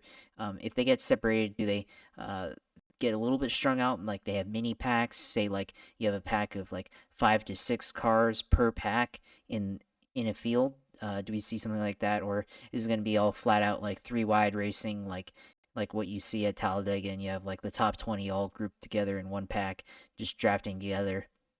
But that's all dependent on the speeds. If they reach top end speed, wherever that is, relatively quickly, and they stay around there like Daytona and Talladega, because that's part of what makes them able to draft together is they're all running basically the same speed. And here at Atlanta, we may see some of that, but then if we see a lifting involved, then it's obviously there will be some separation, of course. And I think the other thing you want to look at is is there going to be drafting in the corners? Like, are we going to see guys trying the high line? Maybe we've seen in the past where the high line doesn't really come in at some of these repaved tracks, but at the same time, with the way that this track is configured, you might be able to get away with running the top, especially if they find out that the bottom doesn't have as much speed. Uh, do we see guys try to go on the top and keep the speed, the momentum up there, or is it gonna the speed difference gonna be too little to really factor in, and you see the everybody just stick to the bottom or the the first lane above the bottom. So I think those are things that I'm looking for, I guess, as far as the racing goes. The double yellow line is kind of stupid in my opinion, as it always has been.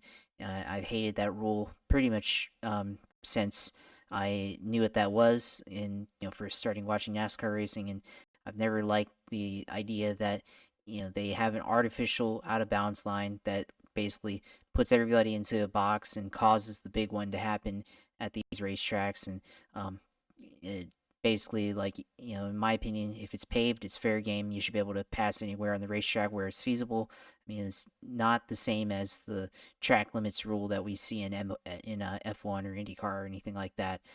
It's a different thing in oval racing, in my opinion. And so with that, do we see cars going down to the bottom to pass on the backstretch, or possibly going into the turn 3 or even turn 1, where you might see something like that going onto the bottom, the racetrack or the apron, to briefly to make a pass. So that's something I'm looking for. It's gonna be interesting because if they do have the same speeds relatively, then I guess it's gonna be easier to try to go to the bottom and make a move on the backstretch and possibly encounter that out of bounds line. But if they aren't, then maybe not. But we'll see what happens. I mean, it depends on the width of the racetrack, and of course, they did make the width of the racetrack a lot narrower on the front stretch, or not on the front stretch, but on the back stretch, and then also in the corners. So there's gonna be a lot that we're gonna have to look out for. And I mean, I think in my opinion, it might be like a kind of a super speedway version of Charlotte is probably what we're gonna be looking for here. This car, or the track at Charlotte, is sort of like, at least the corners and the backstretch I think is very similar, but then they're also going to be widening out the front stretch, so that's different from Charlotte, where Charlotte's very narrow all the way around, and then of course Atlanta, they're widening out the front stretch, but then they're narrowing the turns in the backstretch. So a lot of things that we have to look out here for with this racetrack, new pavement and all that stuff, basically throwing everything that we knew all the way out the window. And then, of course, the new car, next gen car, which has performed well at a lot of these racetracks so far. I mean, Daytona was good. Auto Club Fontana was good. Las Vegas was pretty good. And even Phoenix was decent enough, better than what we've gotten used to. So it's another new opportunity for the next gen car to prove, I guess, the doubters, the naysayers, whatever you want to call it, wrong, and being able to see if there's going to be actually good racing here in the Cup Series with a repaved track. And then I think on Xfinity, Joe, you talked about it in trucks. It could be similar to the other races that we've seen from repaves, but I do feel like this is going to be different because those tracks, like Texas, they repaved the racetrack, but they made one end different from the other. And same thing with Kentucky, Pocono, Michigan. Those tracks are, I mean, Pocono has different corners. Michigan, they went with progressive banking. Kansas, progressive banking. I'm trying to think of other tracks that had repaves like that, but I think that's pretty much the ones that have happened since like 2011, 2012. But I think for Xfinity and truck, with the increase in banking like this, and there's no progressive banking, looks like maybe we might have, I would expect some kind of pack racing, at least for the start of the tire run. But maybe as the tires begin to fall off, and that's another thing, is what type of tire they bring this racetrack. But a lot of factors into all of that stuff. But I think if they have pack racing for the start, you're probably going to see a lot of wild moves, and then as cars beginning to fan out, then probably not as much. But it's going to be a learning experience, I think, in all three series going forward on this weekend. So should be a really interesting weekend of racing, at least for for the Cup Series and possibly both Xfinity and trucks. Yeah, I mean, I look at this weekend. I think there's going to be a lot of destruction. There's going to be a lot of wrecked vehicles with the way this track is configured, not just because of the likelihood of what you guys have said with pack racing, but because of the tire. Whenever there's a new track or a new configuration with a brand new tire, Badger is proven to not be able to respond to that. They either make a rock hard tire that won't wear out and then will just blow, or they're going to make it too soft and then it'll blow out because there's too much heat because of the pavement. So that's my fear. And Atlanta has a history over time of massive wrecks that have maimed drivers, that have left drivers injured. So there's a concern there. I mean, I'm not really sure what we're going to see in the Cup race, but what it could be like Las Vegas, honestly, because Las Vegas, they made it kind of in this bandbox track, very tight. They don't have the double yellow line, but you can kind of have, it's kind of like a bandbox. It's what led to one of the many reasons why Dan Weldon isn't here anymore, probably because those Delara toilets, 34 of them were all together and led to what happened there. I don't think it'll be as bad. It won't be like Carl Edwards going and hooking Brad in the middle of the straightaway in 2010, but the racing is going to be tight. It's going to be close, I would think. With extra practice at Atlanta, it could open things up to some of the other drivers. It could open something up to the veterans. You guys mentioned, the veterans that may have not had the greatest start to the year. The extra practice time might work out for them. It also might work out for those young guys that haven't had as much experience in the Cup Series with this new car. I think it's a wide open race, honestly, the Cup Series race, and that's nice to know. 37 cars, so everybody's going to make the show. Biffles in the 44, the only open car that'll be in the race. Everybody else is in. Gagson in the 16, Balicki in the 77. Otherwise, the usual suspects here in the Cup Series field. They said Blaney is the betting favorite, I think, here. I'm going to announce this. J-Ski has the post from Colleague Racing with the 31 car and the 38 car. Both lost their appeals, which isn't shocking.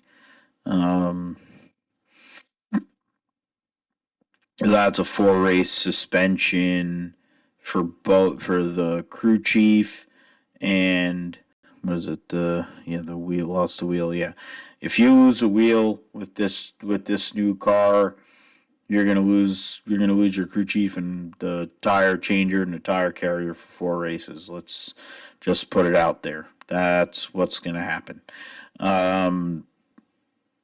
In regards to picks, I'll start it. In regards for the Cup Series at Atlanta, Folds of Honor Quick Trip 500.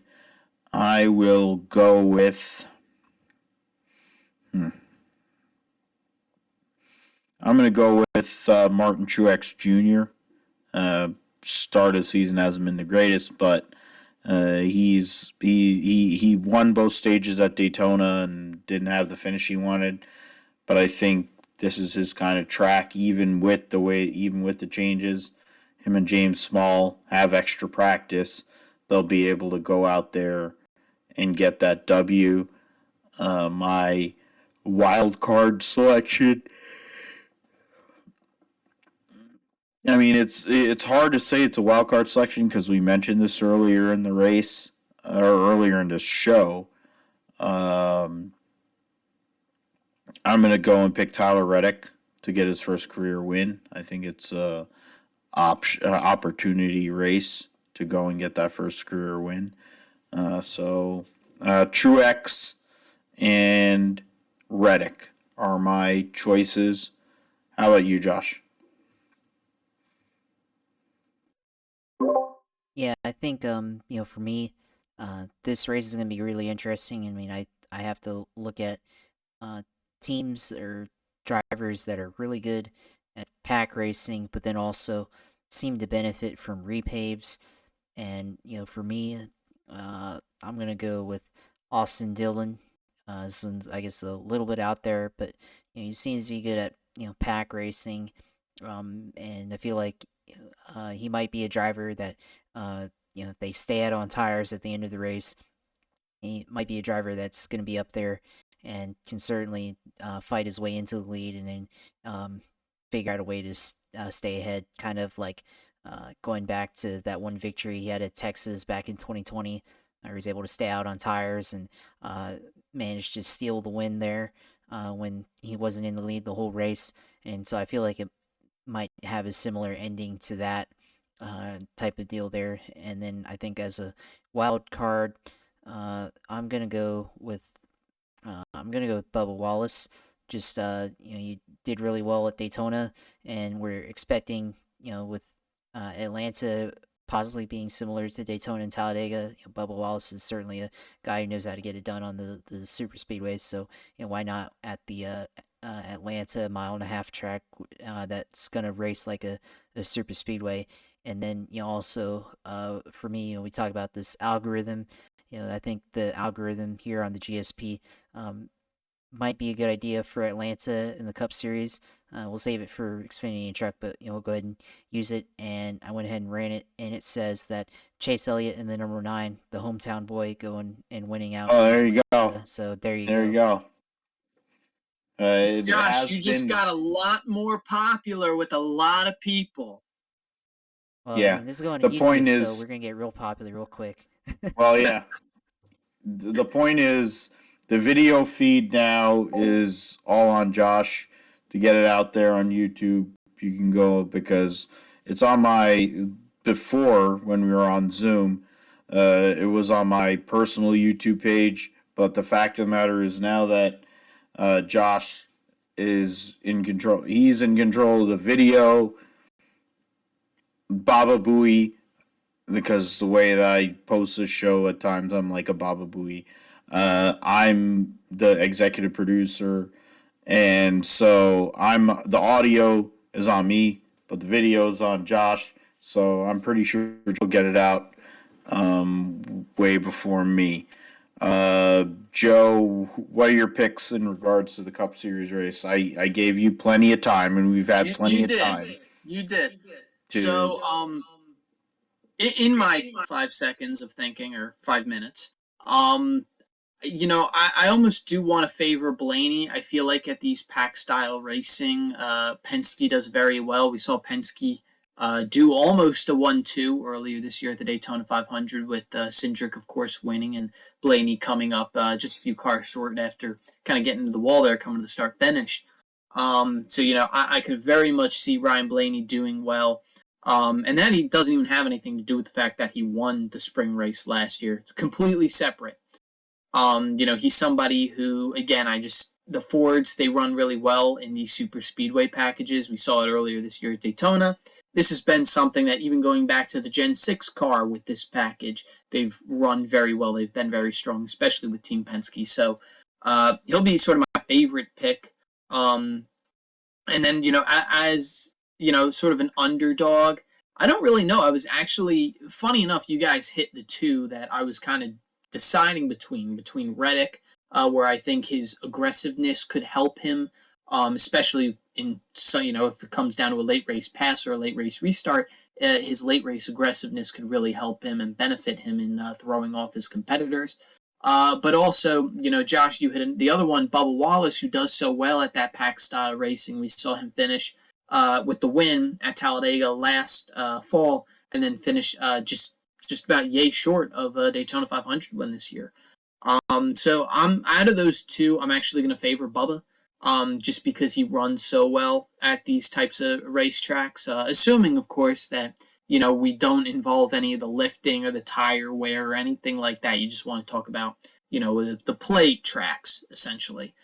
So I would go that those two best of friends, Ryan Blaney and Bubba Wallace for Cup. Oh, we just offended a bunch of people. We went with the Chase Elliott deal there to go and get the William Clyde Elliott fan base, and then changed it up. Two people went and picked Bubba Wallace as the dark horse pick. I mean, I should have done it. We're all friends. It's all good. Yeah, we're all friends. I mean, at the end of the day, it's racing, so Yeah, I mean, for us, it's good. I'm just talking about our reach for whatever the hell our reach is. Since I'm a freaking Bubba Wallace guy, I've been a fan from when he was in K&N. So I think there's a lot of validity to that pick. In regards to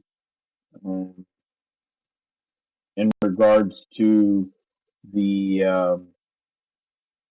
Xfinity series here,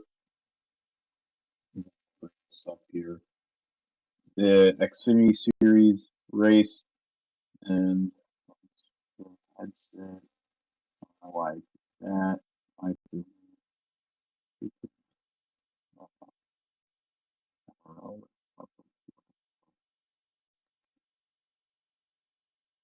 so in regards to the Xfinity series race, I'm going to go to you, Joe, first for that. Let us know who you're looking at for that race. Well, originally I was going to ask Siri. I think Siri did make a pretty good pick, number 11, Daniel Hemrick. I'm going to disagree, though, because I want to go with the Junior Motorsports car. They've just shown a lot more speed, and I don't really expect this to be as super speedway style as I'm expecting for Cup.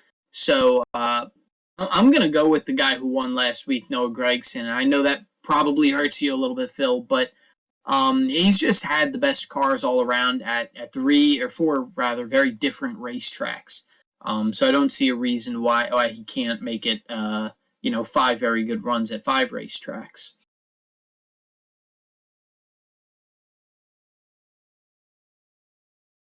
yeah. I mean, I think he's got a lot of really good chances here. Noah Gragson, they're going for 2 in a row just to be on the racetrack with everybody. He's got that super speedway skill as well.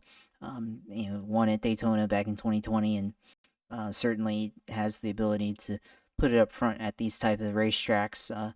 But I think for me at this Xfinity Series race, it's going to be an interesting way that this is going to play out. I'm going to go with AJ Allmendinger here. I mean, I know we just talked about him with the super speedways and how they do get there with colleague racing, and then hasn't really flashed as much with the other racetracks. And I think if it turns out to be like a speedway race, then the colleague car is going to be up there up front. That's going to be an interesting deal there if they can still team up together at a track like this that might be similar. If it ends up turning out that way. But we'll see. I mean, they aren't running the same package as super speedway racing, but there's always that possibility there that late race restart they can team up and everything.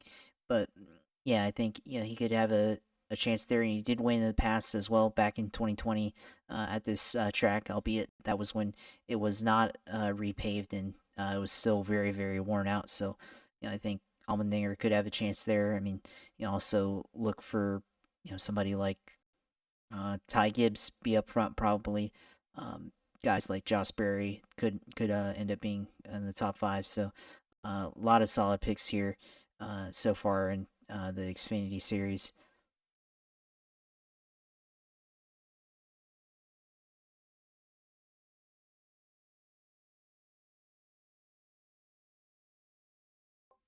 about that there. Yeah. Trying to go and got too many pages going on here. The Xfinity Series picks. Let's go. I'm gonna go and pick Trevor Bayne. Why not? I'll go and get out there, go on a win. Pick Trevor Bayne. It's somewhat of a local.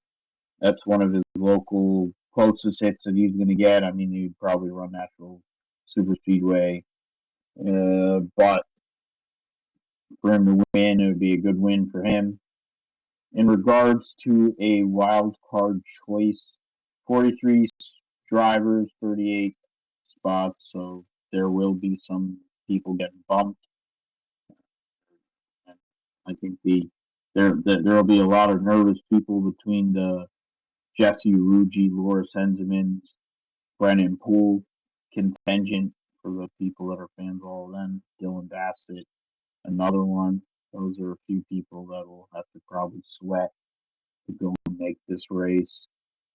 The MBM team doesn't have a driver, at least listed on the entry blank a couple days ago in the 13 car, and then the 44 car didn't have a driver a couple days ago. I'm not sure what has changed or who has been put into those, but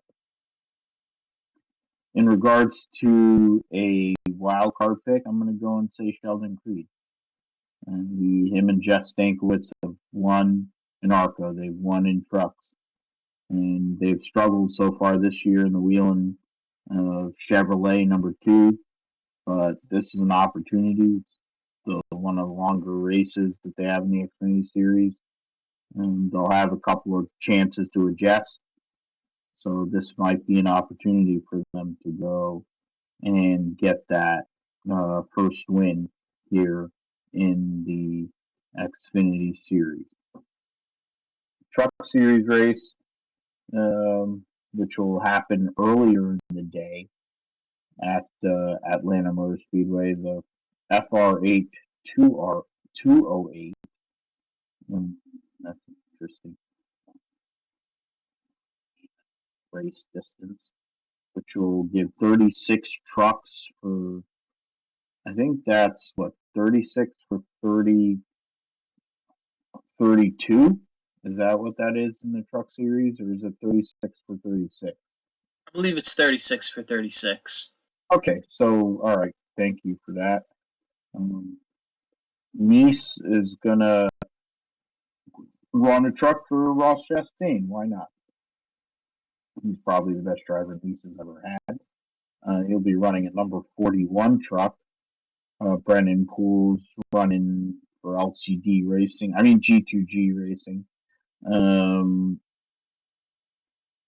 Then we have the other people there. I mean, we already had this on the show. Wallace sounds the greatest thing ever.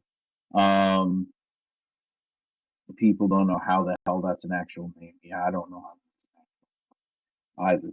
But the 20 Young's Motorsports team didn't have a driver listed. Ryan Preece is in this race. I'm going to go and pick Ryan Preece to win. Cup experience is a main reason why. He was close a couple weeks ago in Vegas.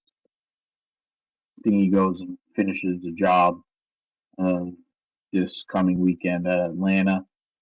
In regards to a Truck Series regular, who I think would be the best chance to win, that's a good question, honestly. I will go and say Grant Enfinger. So because he's solid, the GMS team, they're kind of the same way as Colleague is in regards to stretching their resources. GMS is now committed to the Cup Series with 2 cars, and now there are only 2 trucks in the Truck Series, but their focus is the Cup Series.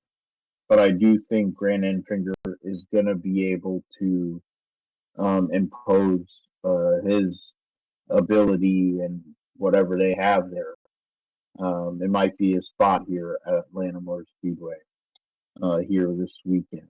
So I think Ryan Preece, who's great at super speedway racing, as he proved in the Cup Series when he had his previous opportunity, most likely will have another opportunity here. And then Grant Enfinger. Joel, actually, I'll finish with you. Josh, who you picked in regards to Truck Series?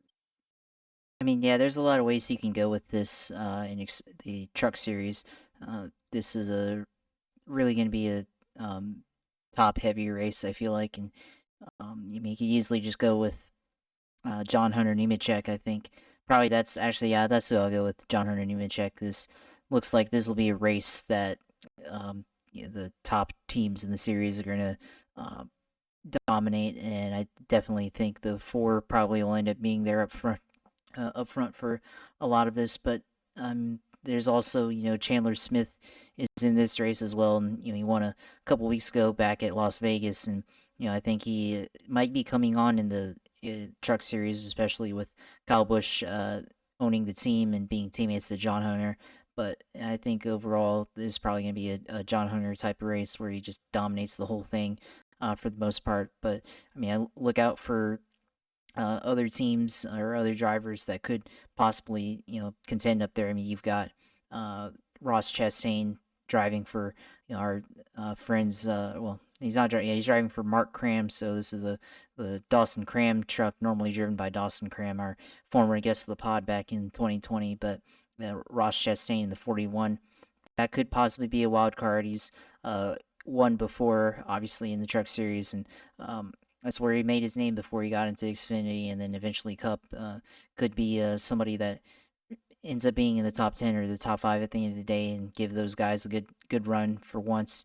Look at even guys like don't want to say it, but I'll throw it out there. Maybe somebody like Matt DiBenedetto, kind of good at super speedway racing. If they end up racing like that at this track, could possibly end up with a sneaky top 10 finish or something like that. Ryan Preece in the 17, someone that's always kind of in that underdog role, no matter what car he's in, could possibly end up being there in the top 5 at the end of the day. So it's probably going to be top heavy, but look out for those guys that could end up sneaking their way up into the top 10 at the end of the day.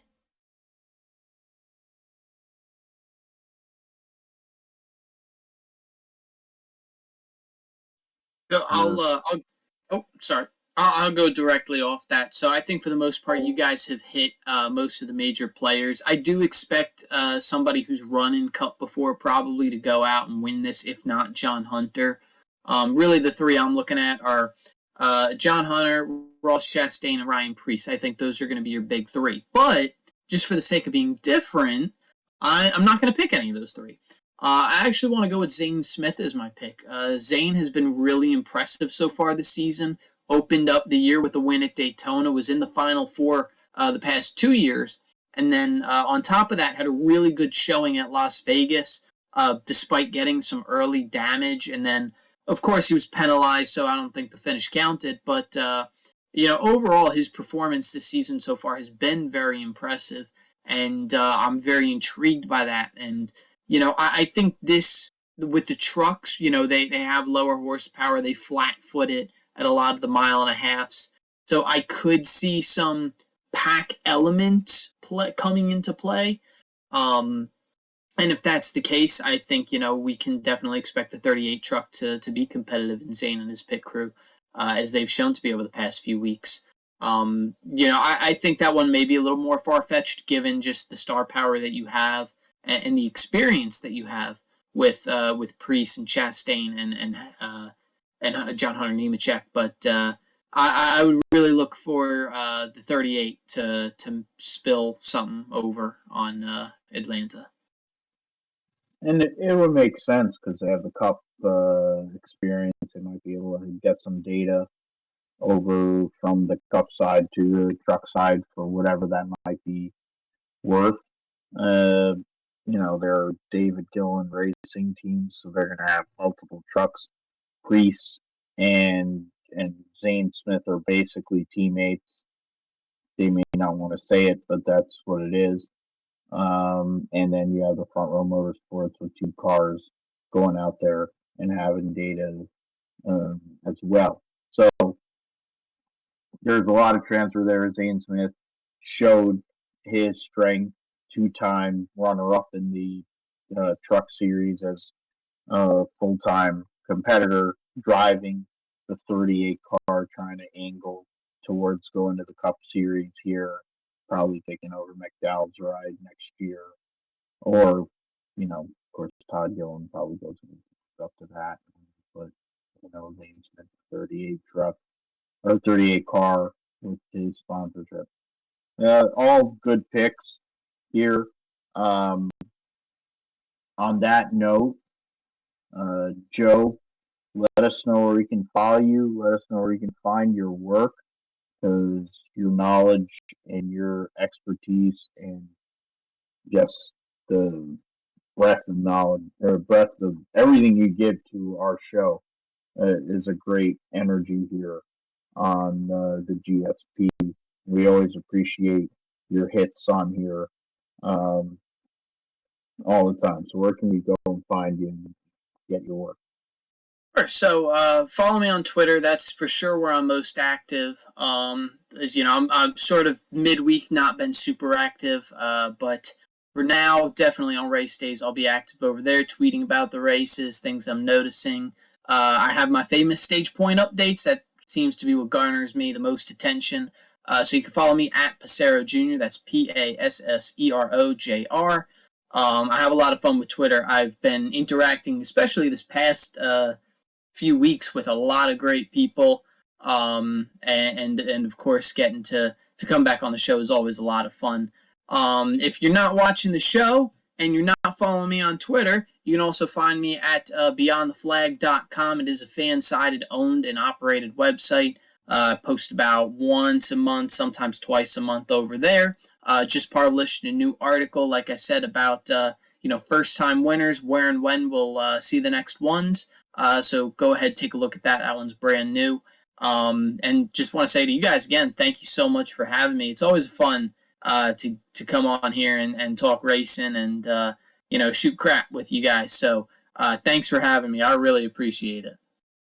Yeah, as always, we're glad to have you on, be able to talk with you and shoot the bull, and go over everything. Always appreciate your opinion and being able to give out all the different takes. And we enjoy having you on, enjoy having the conversation. We have a good thing going with the three of us whenever you come on. So always glad to have you on, Joe. Absolutely. I agree on what Josh said. I mean, we definitely have fun, and if we were strictly a NASCAR podcast, I think the three of us would be able to go and do a good one. But the fact that, maybe we could do a spinoff. That might be we have to come up with a new name, but we could do a spinoff if it works for all three of us. But the reality is, for our NASCAR segment, I think you are our guy. And as a local guy, for me, I always appreciate that. We need to go and hang out on some. We need to go hang out and watch a race together. That's what we need to do. Same way as I met the barrier. And that was, we met on social media the same way, got to hanging out, BS and doing a thing. But, I mean, the passion, the knowledge, is what it is. Thank you for that. Go and look at Beyond the Flag, fan-sided. Go and follow Passero Jr. on Twitter. My man Joe, he's going to be out there this year covering some races. I figure Pocono's definitely happening. I don't know about Dover, but you'll be there at Pocono.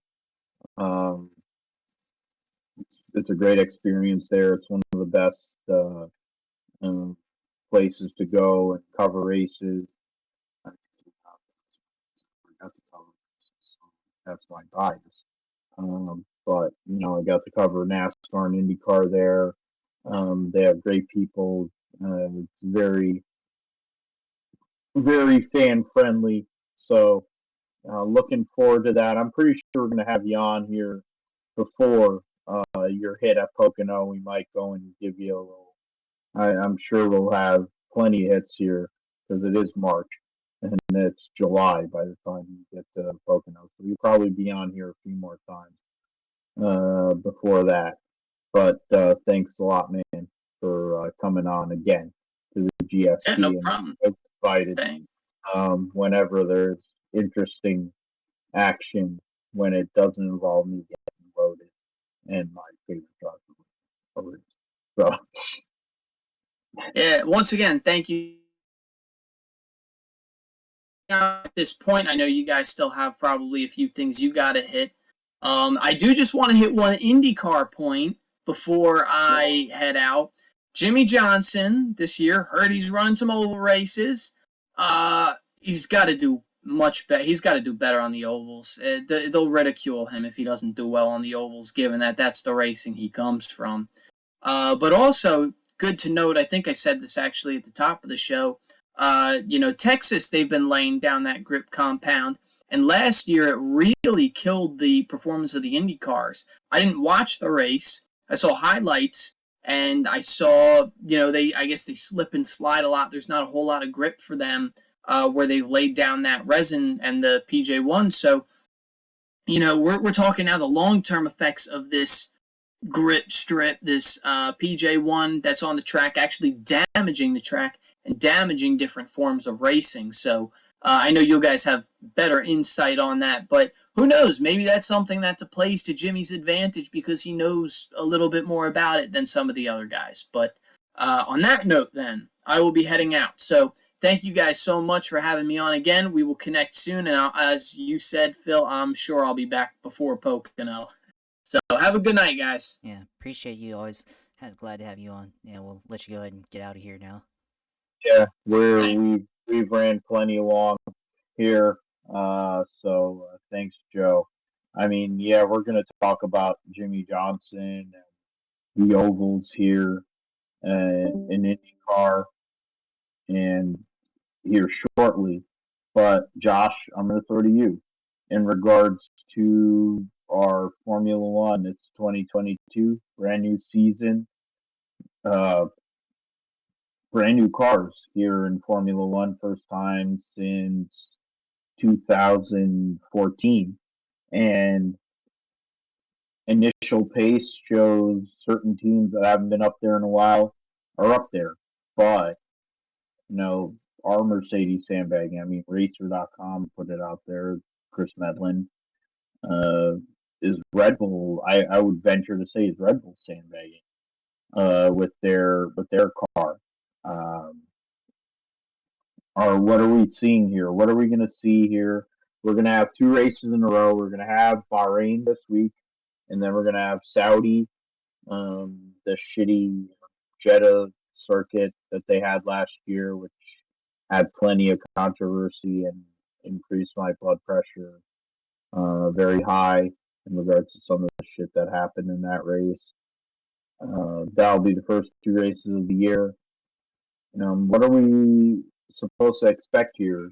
Can Lewis Hamilton go out there and do what he did last year when Mercedes didn't have any pace? They got destroyed in qualifying, but he beat Max Verstappen. Or is Max Verstappen going to go out there and win, get that Bahrain win that he's looking for to start his title defense? Or am I missing something here? Are we talking about Carlos Sainz or Charles Leclerc, or I don't know, maybe it's somebody else? What do you think in regards to this weekend and what we at least the start of this longest season in Formula One history? Yeah, it's going to be really interesting to see what we get from Formula One here this first race here at Bahrain. I mean, the two stars of testing and teams so far have been the Ferrari team and McLaren, both of these teams have been really good on pace and testing. They've been the most consistent, I feel like. So they've got a lot, it seems like, in their bag right now that they can play around with, and seems like they've been able to hit on the pace so far in testing at these two racetracks at Spain and at Bahrain. So it's going to be really interesting if they can prove it on race weekend and not just like it's an anomaly in testing. So that's one thing I'm looking out for, is if Lando Norris can get a podium. Honestly, I think if the pace what they had is real, then they can possibly compete for a podium spot. And then Charles Leclerc, is same as him. Can he compete for a podium? And he has winning experience as well. So could he actually end up winning a race here to start off the year, which would be incredible for Ferrari. We talk about their kind of downfall 2020 and then 2021, where they didn't really they were kind of off a little bit here and there, but they're kind of in rebuilding mode. Now back, could they possibly actually win a race here in Formula One at the beginning of the year? That would be huge for that team. I think for McLaren as well, for Lando, that would be big, especially somebody is a really big star in this sport, or rising star in this sport, could eventually be out, or be one of the biggest stars, and certainly one that we're watching in the making. And if he wins, that would be big. Ricardo wins, that would be huge as well.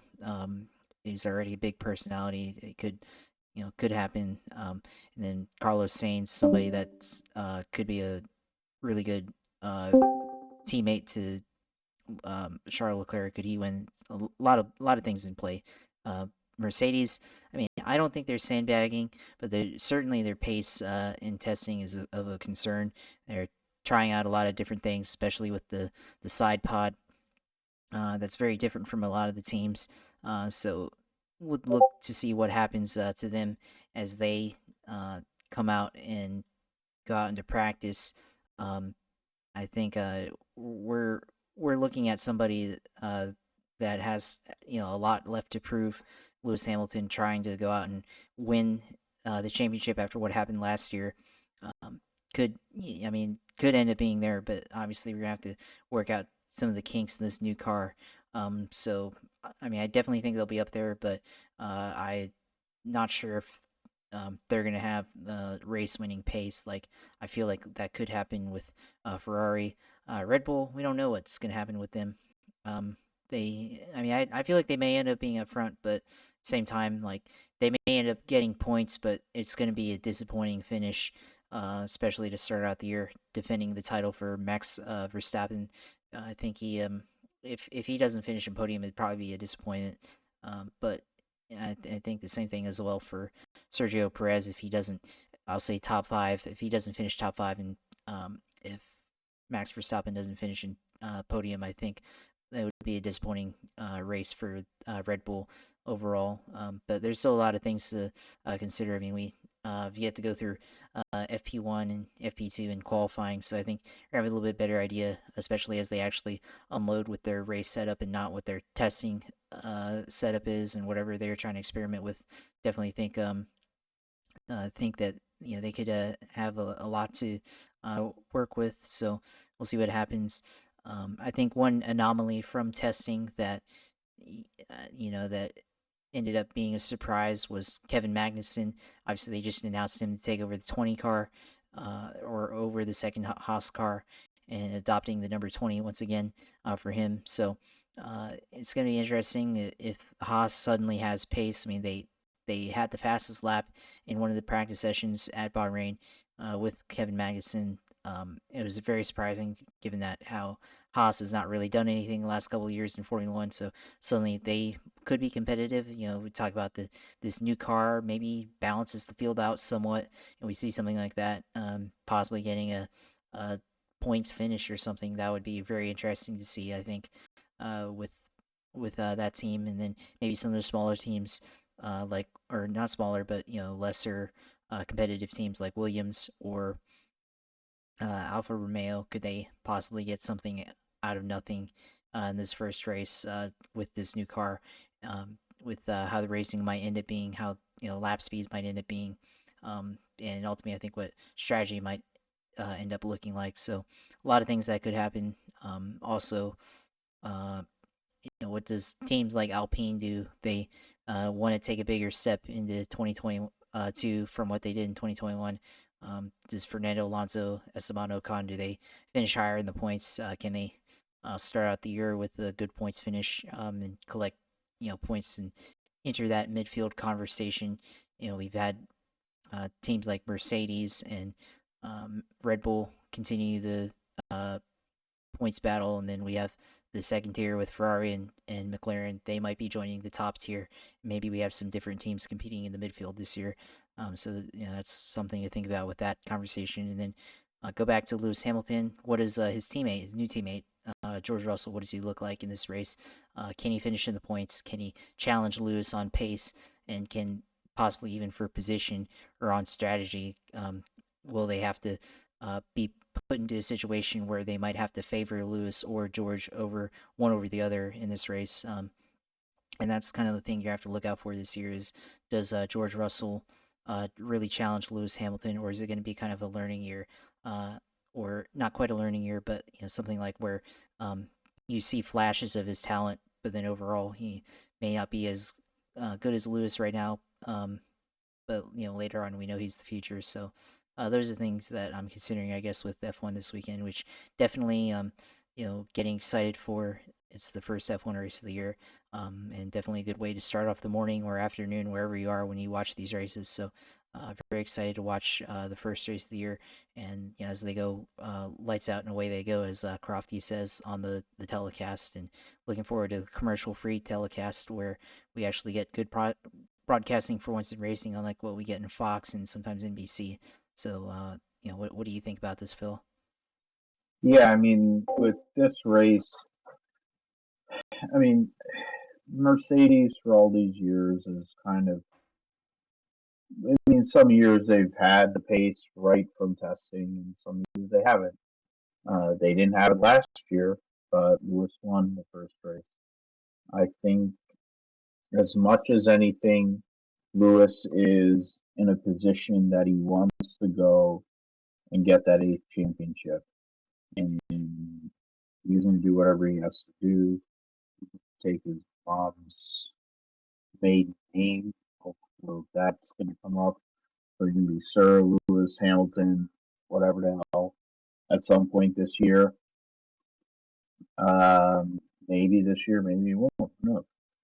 But he wants to go out there and put something up there. When you consider this racetrack, Bahrain, George Russell made his debut for Mercedes at this track, albeit the outer circuit, and was the best driver on race day, and should have won his first career race. Theoretically, he probably should have 2 Grand Prix wins. About Belgium, 3 laps in Belgium, and to get qualified on pole, and or second, he would have won his first career race there, because of course his buddy Lando Norris crashed out of qualifying after stopping on the pole. Or so I guess if George Russell was able to start second, he might have 2 wins right now, but instead he has none. But he's now in the Mercedes. As you said, in regards to what is he going to do, can he go and challenge Lewis Hamilton? He will at times this year. May not be the whole year, but he's going to be a better challenger than Valtteri was, in large part because George Russell's been built for this, and he's the kind of guy that is they have him there because he's the future. He's going to be the future of Mercedes Formula One for as long as they're going to be around. They have Frederick Vesti in the pipeline, but Mercedes in general is banking on George Russell being the guy, and I figure he will be. And as the season goes on, may not be this weekend, but to me, I'm gonna go. I'll hedge, and I'll hedge against my against my fandom, and say that Verstappen gets a W this weekend.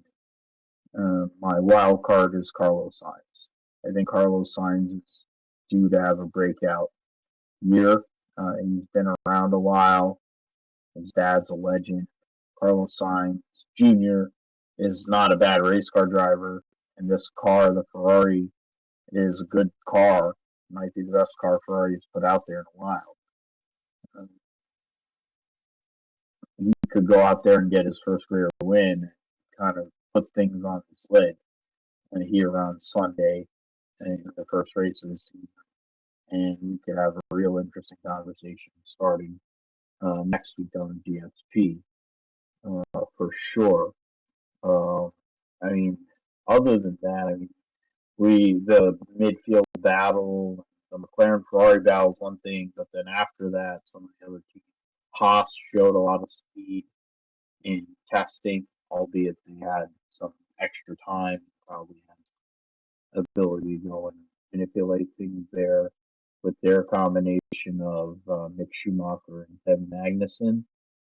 But I don't know if they have the pace for sure, and in regards to what they're able to do for this race. But I do think in regards to the American team finally being able to go and compete for the first time in a few years, it'll be nice to see them possibly get out of Q1, get into Q2, maybe have a chance to get some points. That'll be good. Something that will be cool to see. Josh, what are your picks in regards to Grand Prix of Bahrain to start the 2022 Formula One World Championship?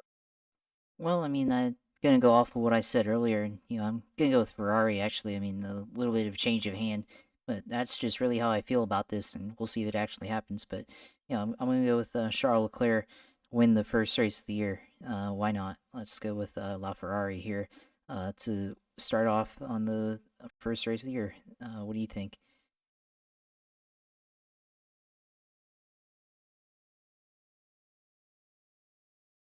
You went with Charles Leclerc, and I went with Carlos Sainz as my wild card. Who do you have as a wild card? Uh, Yeah, I think as a wild card, I'm gonna go with it's tough to say, but yeah, I'm gonna go with George Russell as my wild card here. Would like to see what he does as first race as a teammate to Lewis.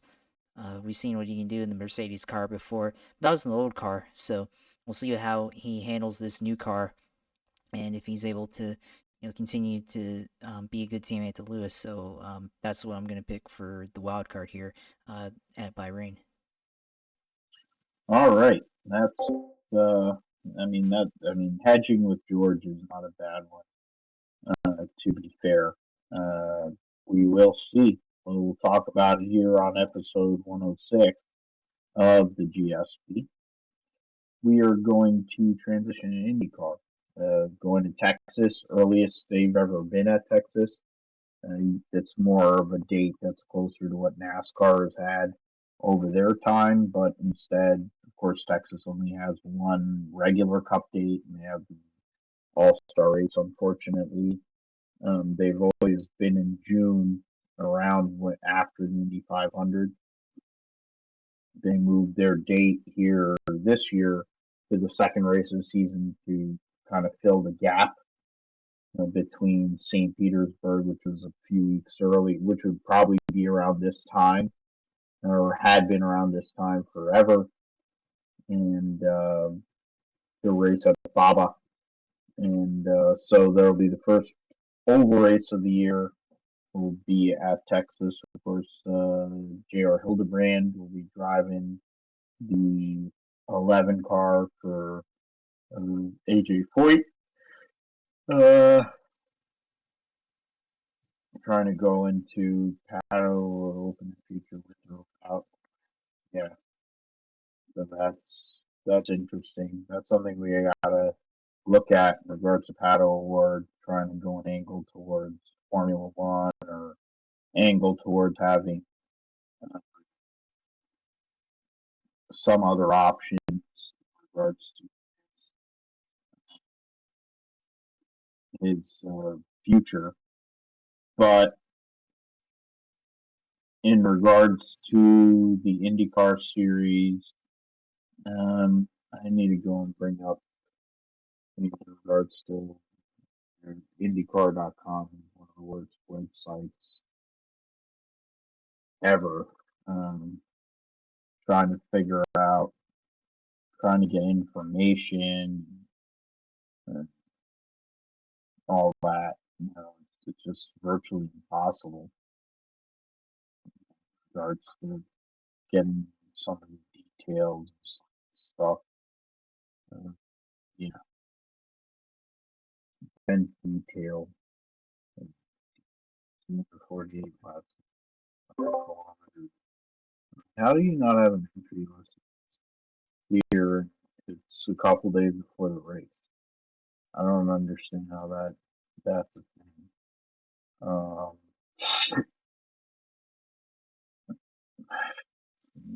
It's, I mean, in regards to the IndyCar race here at Texas, my pick for the win, I mean, I just talked about him with Paddle Award, but I'm going to go Joseph. I mean, I would want to pick Paddle Award, but they didn't have a great run at St. Pete. I know that things have went a certain way there at McLaren, and Paddle Award may be kind of thinking, oh, I might need to go somewhere else, which is possible. But I'm sure there's rides and opportunities that will come to a guy of his talent. I'm going to pick Joseph Newgarden to win at Texas this weekend. I figure it's been a while for him to get a win. He struggled at St. Pete, finishing 16th, albeit there was pit strategy that kind of played into that. Former winner at Texas. He's also had a massive wreck at Texas. I think it's a good spot for him to go and angle and set himself up in regards to his championship. His teammate won, of course, at St. Petersburg, and Scott McLaughlin. So it'll be Penske 2 for 2. Wild card pick for me at Texas would be Takuma Sato in the 51 car for Dale Coyne and Rick Ware. He's, of course, a two-time Indy 500 winner. He's won multiple oval races now. He won a Gateway, and they had good pace. They have good pace on the ovals, so wouldn't surprise me if Takuma Sato, one of the wild veterans of the sport, can go out there and fade the grip strip. Even though they're going to run like a metal grate, I think, on the second lane to try to take away some of the grip strip and make it so that it's a 2-lane racetrack.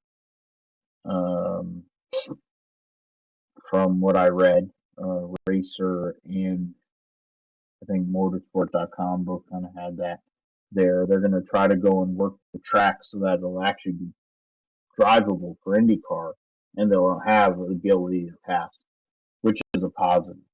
So if that's the case, Takuma Sato, who actually ran the grip strip and wiped his car out a couple of years ago when they came back at Texas Motor Speedway, might be something that suits him very, very well. What are you thinking, Josh, in regards to this weekend at Texas for what we're going to see in your picks? Yeah, I mean, I think for this weekend at Texas, it's going to be a lot lot of the same what we've seen in the last couple of years with the IR18 and Texas Motor Speedway. It's going to be a lot of single file racing and a lot harder to pass, and you're really going to have to make a good run into turn one to really be able to make a pass because the once you get past the second lane, it's undrivable, and then turn 3 and 4 is basically undrivable past the like part of the halfway point of the first lane. So it's gonna be really tight in those corners.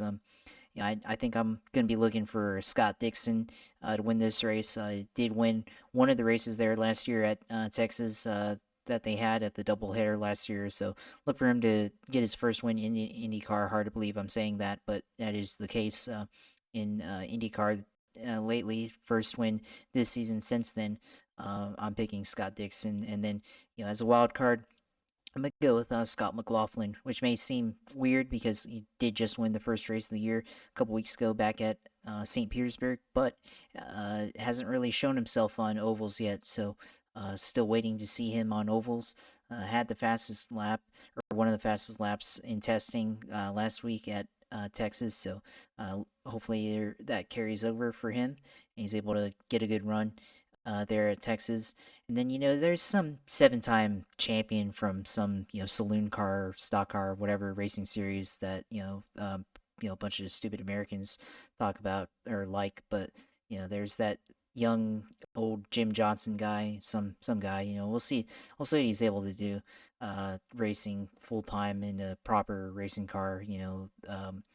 First time in his entire life racing in an oval like this, so in a car like that. So we'll see if he can handle these 250, well, not 250, maybe 225 speeds that these Indy cars can pull off, and be able to run versus going 180 in those cars and NASCAR or whatever. So we'll see how it goes, and if he's able to run as well as he can at Texas, where he won several times. So look for him as well to maybe make something happen and actually run well for once in Indy cars, unlike how he has been on road courses so far. Yeah, young Jim Johnson at 46 years of age, running an Indy car on an oval for the first time, trying to do his best Al Unser impression. Trying to make it work because I think it's this oval experience is, I think, more, even though he's been very prolific at Texas, is more about, everyone knows what race it's about because that's the one he wanted to run his whole life, and putting himself in a position to be able to contend there in May during Pennsylvania. So we'll see what Jim Johnson does. Now for the roundup here, we're going to start with the 12 hours of Sebring and the 1,000-kilometer at Sebring for the WEC. We're right now, because of we got the prototype, the DPI category. It's the usual suspects there in the DPIs with the Cadillacs and the Hondas. Six car field in that class for that field. And the Cadillacs, of course, Chip Ganassi factory, Chip Ganassi team. You have the with the two cars, you have the Action Express duo, or not duo, the Wheel and Engineering number 31 car. All the teams that have been there. You got of course, the Wayne Taylor Racing team, and the Honda or the Acura, and the Daytona Rolex 24 champions of Meyer Shank Racing. There are driver changes at Sebring, mainly due to the IndyCar field or IndyCar race at Texas, leading into all that. That's not what I wanted. I hate this website. I think I've said this multiple times before, but it's typical of NASCAR because it's NASCAR's deal. So that they have terrible website is not shocking. Trying to actually get information on a race and like a driver list, like a entry list, something, anything. Like it boggles my mind that this is the kind of website they put out there, and then they go, ugh, you have to go and scroll this far to go and find a freaking entry list. And then, so, all right, so I'm going with the tried and true Andy Blackmore Spotter's Guide. Actually, yeah, 7 cars instead of 6. The addition, of course, is the Ally Cadillac 48, which is a second Action Express car. JDC Miller will have their car. So 0-1, Renger van der Zande, Sebastian Bourdais, and Ryan Hunter-Ray. Earl Bamba, Alex Lynn, and Neil Yanni in the 0-2. This is 5 car of JDC Miller with Tristan Vautier and Richard Westbrook, along with Loic Duval. Konica Minolta Acura, number 10, Ricky Taylor, Philippe Albuquerque, and Will Stevens. The 31 Wheel and Engineering car of Pippo Durrani and Tristan Nunez, with Mike Conway as their third. The 48 car was supposed to have Jimmy Johnson, but will have Jose Maria Lopez instead. Mike Rockenfeller and Kamui Kobayashi, which is a strong driver lineup for sure. And the winners of the Rolex 24, Oliver Jarvis, Tom Blomqvist, the 2 IndyCar drivers, are obviously busy, so they won't be there, but Stoffel Van Dorn will fill in the Meyer Shank number 60 car. In the LMP2 category, you got 8 car field, Tower Motorsports number 8. You have the United Autosports 22 there, high class number 20. The Aero Motorsport team, Ryan DL, Dwight Merriman, Kyle Tilley, Pier 1 Matheson has their number 11 car. They have a 2-car team, Stephen Thomas, Jonathan Bomarito, Josh Pearson, and the 52, Ben Keating, Mikkel Jensen, Scott Huffaker. And then Dragon Speed, the big news there is this is the start of their season, and Henrik Hedman was one driver, but the combination of Juan Pablo Montoya and his son, Sebastian, will be part of that driver lineup. So as a fan there of Juan Pablo Montoya, I'm looking forward to seeing that father and son run together in that 81 car. And Elton Julian is a former racer, and he's run in the Indy cars and with a team and all that. So there's some good storylines in the LMP2 category for sure. Wanted to get into the other prototype class, of course, the LMP3s, John Bennett, Colin Braun, George Kurtz 54, the Core Auto Sport car, the 38, Dan Goldberg, Rasmus Lind, Cam Shields, and Performance Tech 38. The 36 for Andretti Autosport will have Jared Andretti, Josh Burdon, and Gabby Chavez, former IndyCar driver there. The Milner Motorsports number 6. I'll be there. Trying to go through. Kuno Whitmer is driving the AWA number 13 car, former Viper driver. And then I don't know who that is. And then they don't even load it in a way for it to be readable. Okay, so Josh, I guess we go from there. In regards to the prototype category, it seems like it's a Cadillac racetrack similar to Daytona, but it is rougher. So there are things that can happen. It's 12 hours, much tighter racetrack in certain sections. So the likelihood of more cautions is there. It seemed like a relatively clean and tame Rolex 24, but I figure it's going to be a little more aggressive in this race for the 12 hours of Sebring. But Cadillac has a bunch of good teams there, and I think the Ganassi team is going to have. They had pace, but it wasn't. They had some issues. I think the Ganassi team is going to do well this weekend, whichever car it may be. But their driver lineup's really solid. I would also venture to say that 48 car not having Jimmy Johnson, no offense to 7-time, but when you have three guys who know each other very well, or two of them that have been teammates for a long time, and Jose Maria Lopez and Kamui Kobayashi, and Rocky, who's well versed in his what do you call sports cars, in all different forms of sports cars.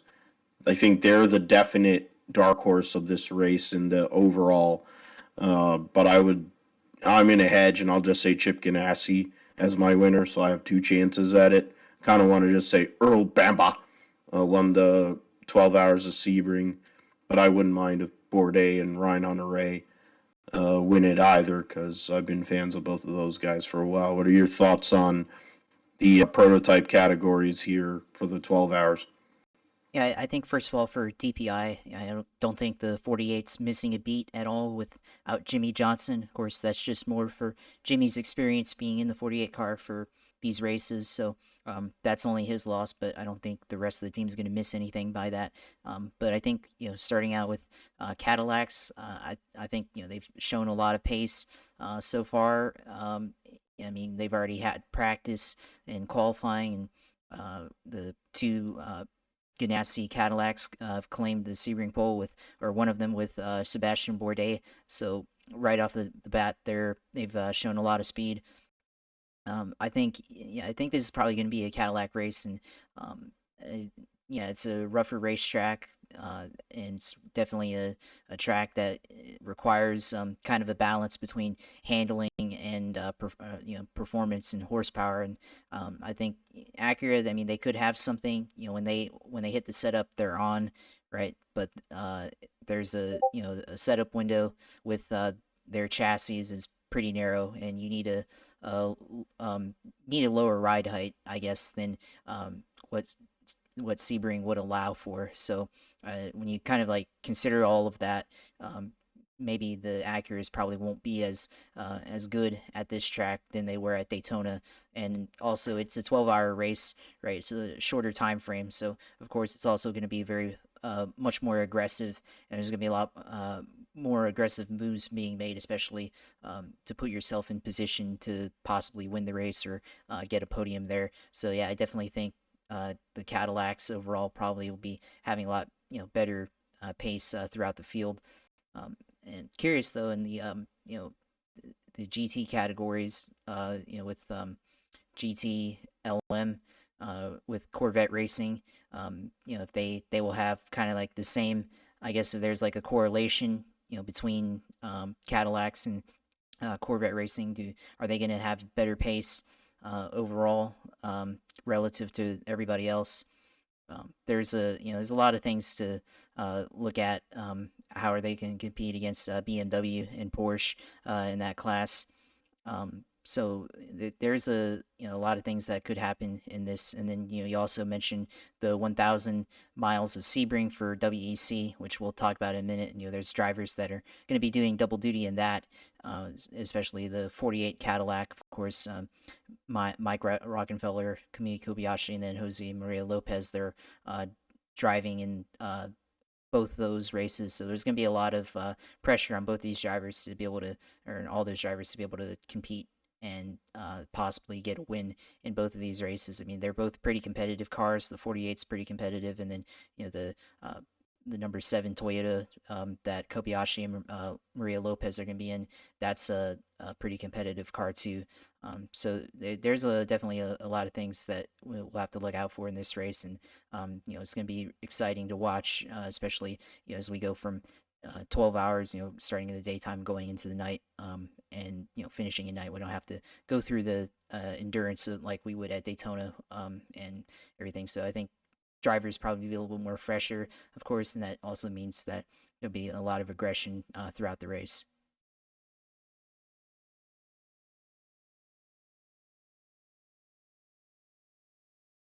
Yeah, there's thing, when it comes to this race, we have a lot to really get into, because some of these cars are not even going to be here the whole year. We haven't really got into that per se. You're going to have certain cars that are going to run the Endurance Cup. This is the second race of the Endurance Cup, but they're going to start running the sprint races here shortly. Corvette now for the rest of the year is going to run one car in the GTD Pro category. That'll be the number 3 with Antonio Garcia and Jordan Taylor, along with Nicky Katzberg, and for Enduros. The 4 car will be running in the WEC. The GTD Pro category is 11 cars, so that's you have WeatherTech bringing both a Porsche and Mercedes. Acura will have one car with Racer's Edge Motorsports with Wayne Taylor Racing, Ashton Harrison Henry, Kyle Marcelli, and Tom Long. Josh mentioned the BMW duo. This will be the last race that there will be 2 cars. The rest of the season they'll be running one car in regards to trying to work on the development and get that car on pace. So we'll see which one they choose, I guess, as the season goes on. The FAF number 9, which won at Daytona, they with Matt Campbell, Felipe Nasr, Matthew Jaminet. You got the Lexus Vassar Sullivan car with Aaron Telitz, Jack Hawksworth, Ben Barnicoat. So it's a deep field. Eddie Cheever's son is in the Risi Competizione Ferrari with Davide Rigon and Daniel Serra. So that's probably a caution. Marco Mappelli, Andrea Caldarelli, and Mirko Bottolotti in the TR3 Lamborghini. You got the Harder Racing Aston.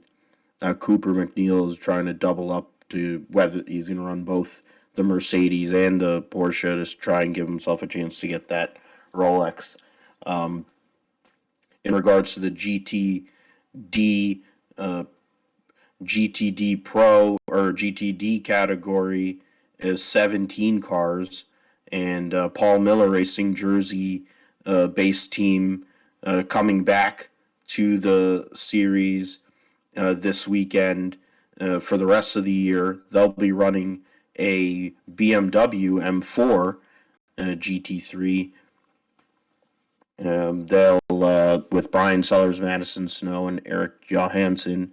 So that'll be cool. They were missed at Daytona. They got their car a little late. That probably was part of it. You look at this racetrack. I mean, it's more wide open in the GT categories.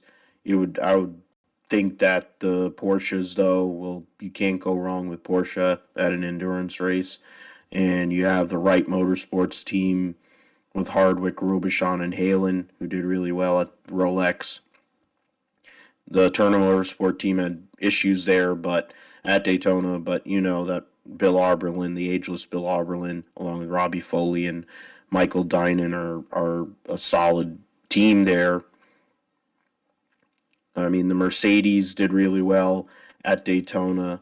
The Allegra Motorsports 28, the Windward Racing 57, those cars were up there. Trying to look at the cars that are going to be running for the full season. The Frankie Monicalvo, Richard Highstand, Scott Andrews, Vassar Sullivan, number 12. That's one.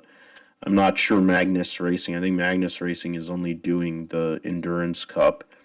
The 47 car, which I think caused like 6 cautions, is back.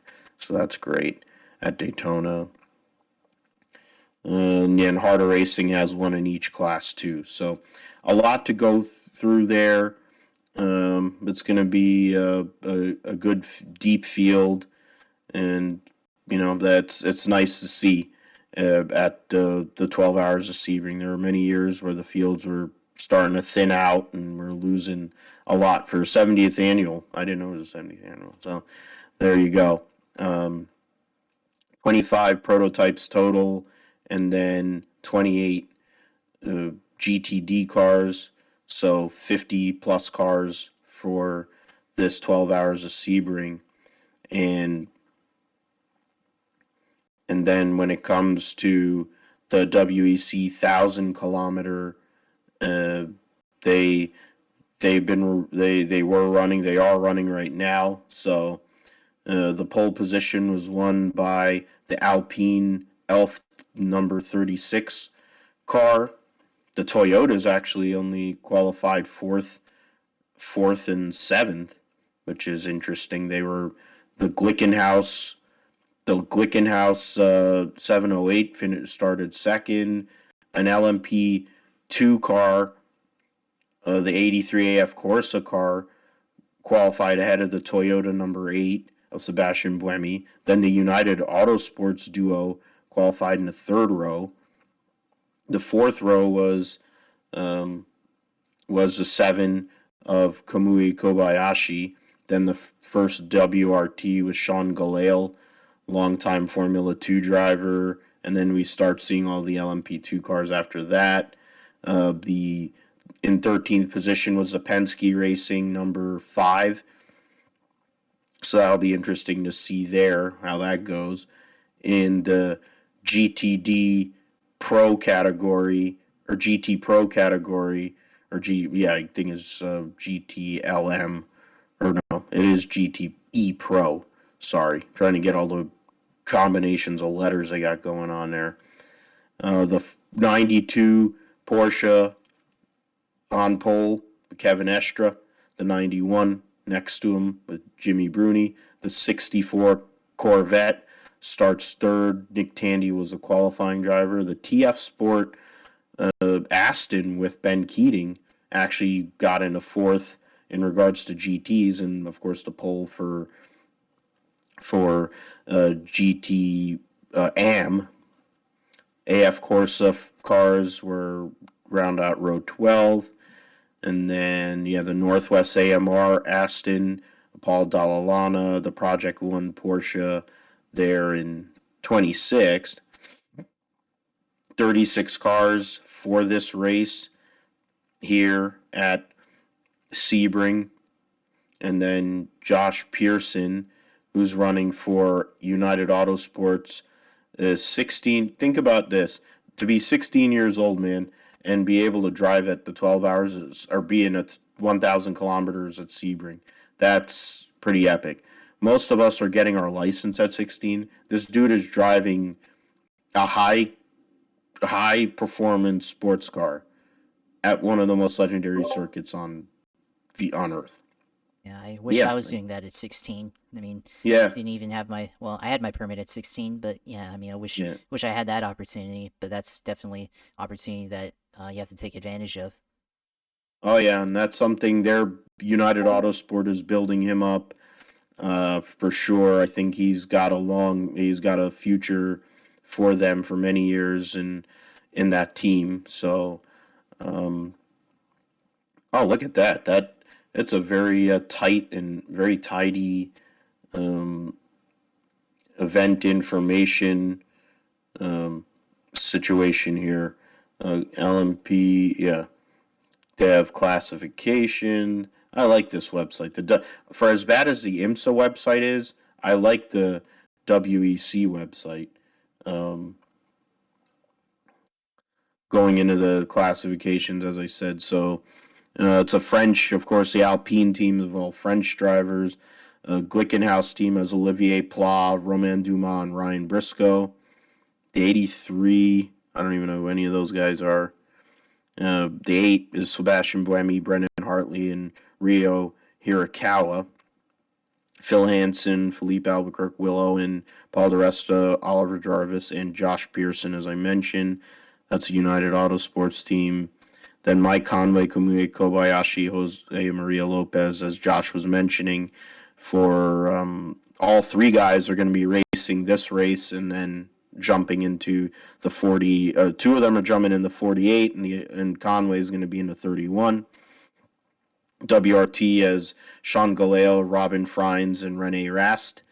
There's Ferdinand Habsburg, Norman Nato, Robert Kubica, Louis Delatras, and the number 9 Prema Orlean team car, and then the Jota Sport cars, Rasmussen, I think Ed Jones, and 38 Roberto Gonzalez, Antonio Felix da Casa, and Will Stevens.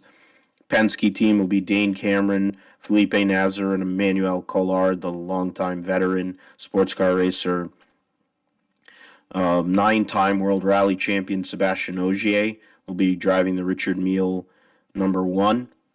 There's one woman on that team instead of an all-female driver lineup, as it has been over recent years.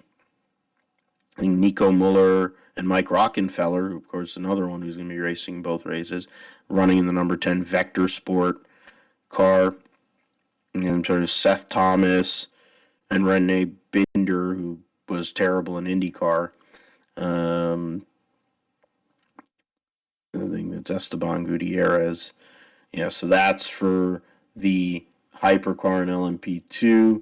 And then GTE Pro and AM, Christensen and Estra over Bruni and Leitz, then Milner and Nick Tandy. Then you have the TF Sport Car, which has Marco Sorensen. The 51AF Corsas, Alexander Perguidi and James Collado. The other cars, Miguel Molina and Antonio Fuco. Then Northwest AMR has Paul Dallalana and Nicky Team. Ben Barnacote, 56 Project 1. Raheel Frey. I don't know who's all those people in that 85 car. That's a couple of Japanese drivers and a guy that's name I don't really want to say. It's kind of like the guy who's the team principal at Aston Martin now. The Dempsey Proton 77's back. They'll have Christian Reed, Sebastian Prio, and Harry Tinknell. So that's a good lineup. Nick Cassidy, the longtime Formula, Formula Nippon driver, Super Formula driver, and now in Formula E. He's driving AF Corsa Ferrari in the AM category. And Gabriel Aubry in another Ferrari for Spirit of Race. Tony Vielander in another AF Corsa Ferrari. So they have 4 cars. Patrick Lindsay, Julia, and Lauer. So another female driver there. There'll be the 88 Dempsey Proton Porsche. Giancarlo Fisichella driving the number 60 Ferrari.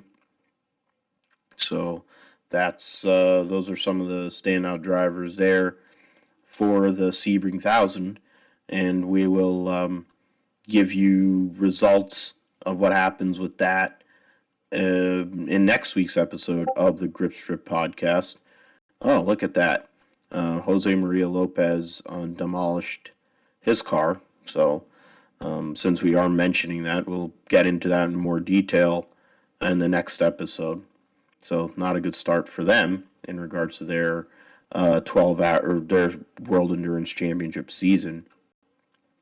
I know, Josh, you can talk about this.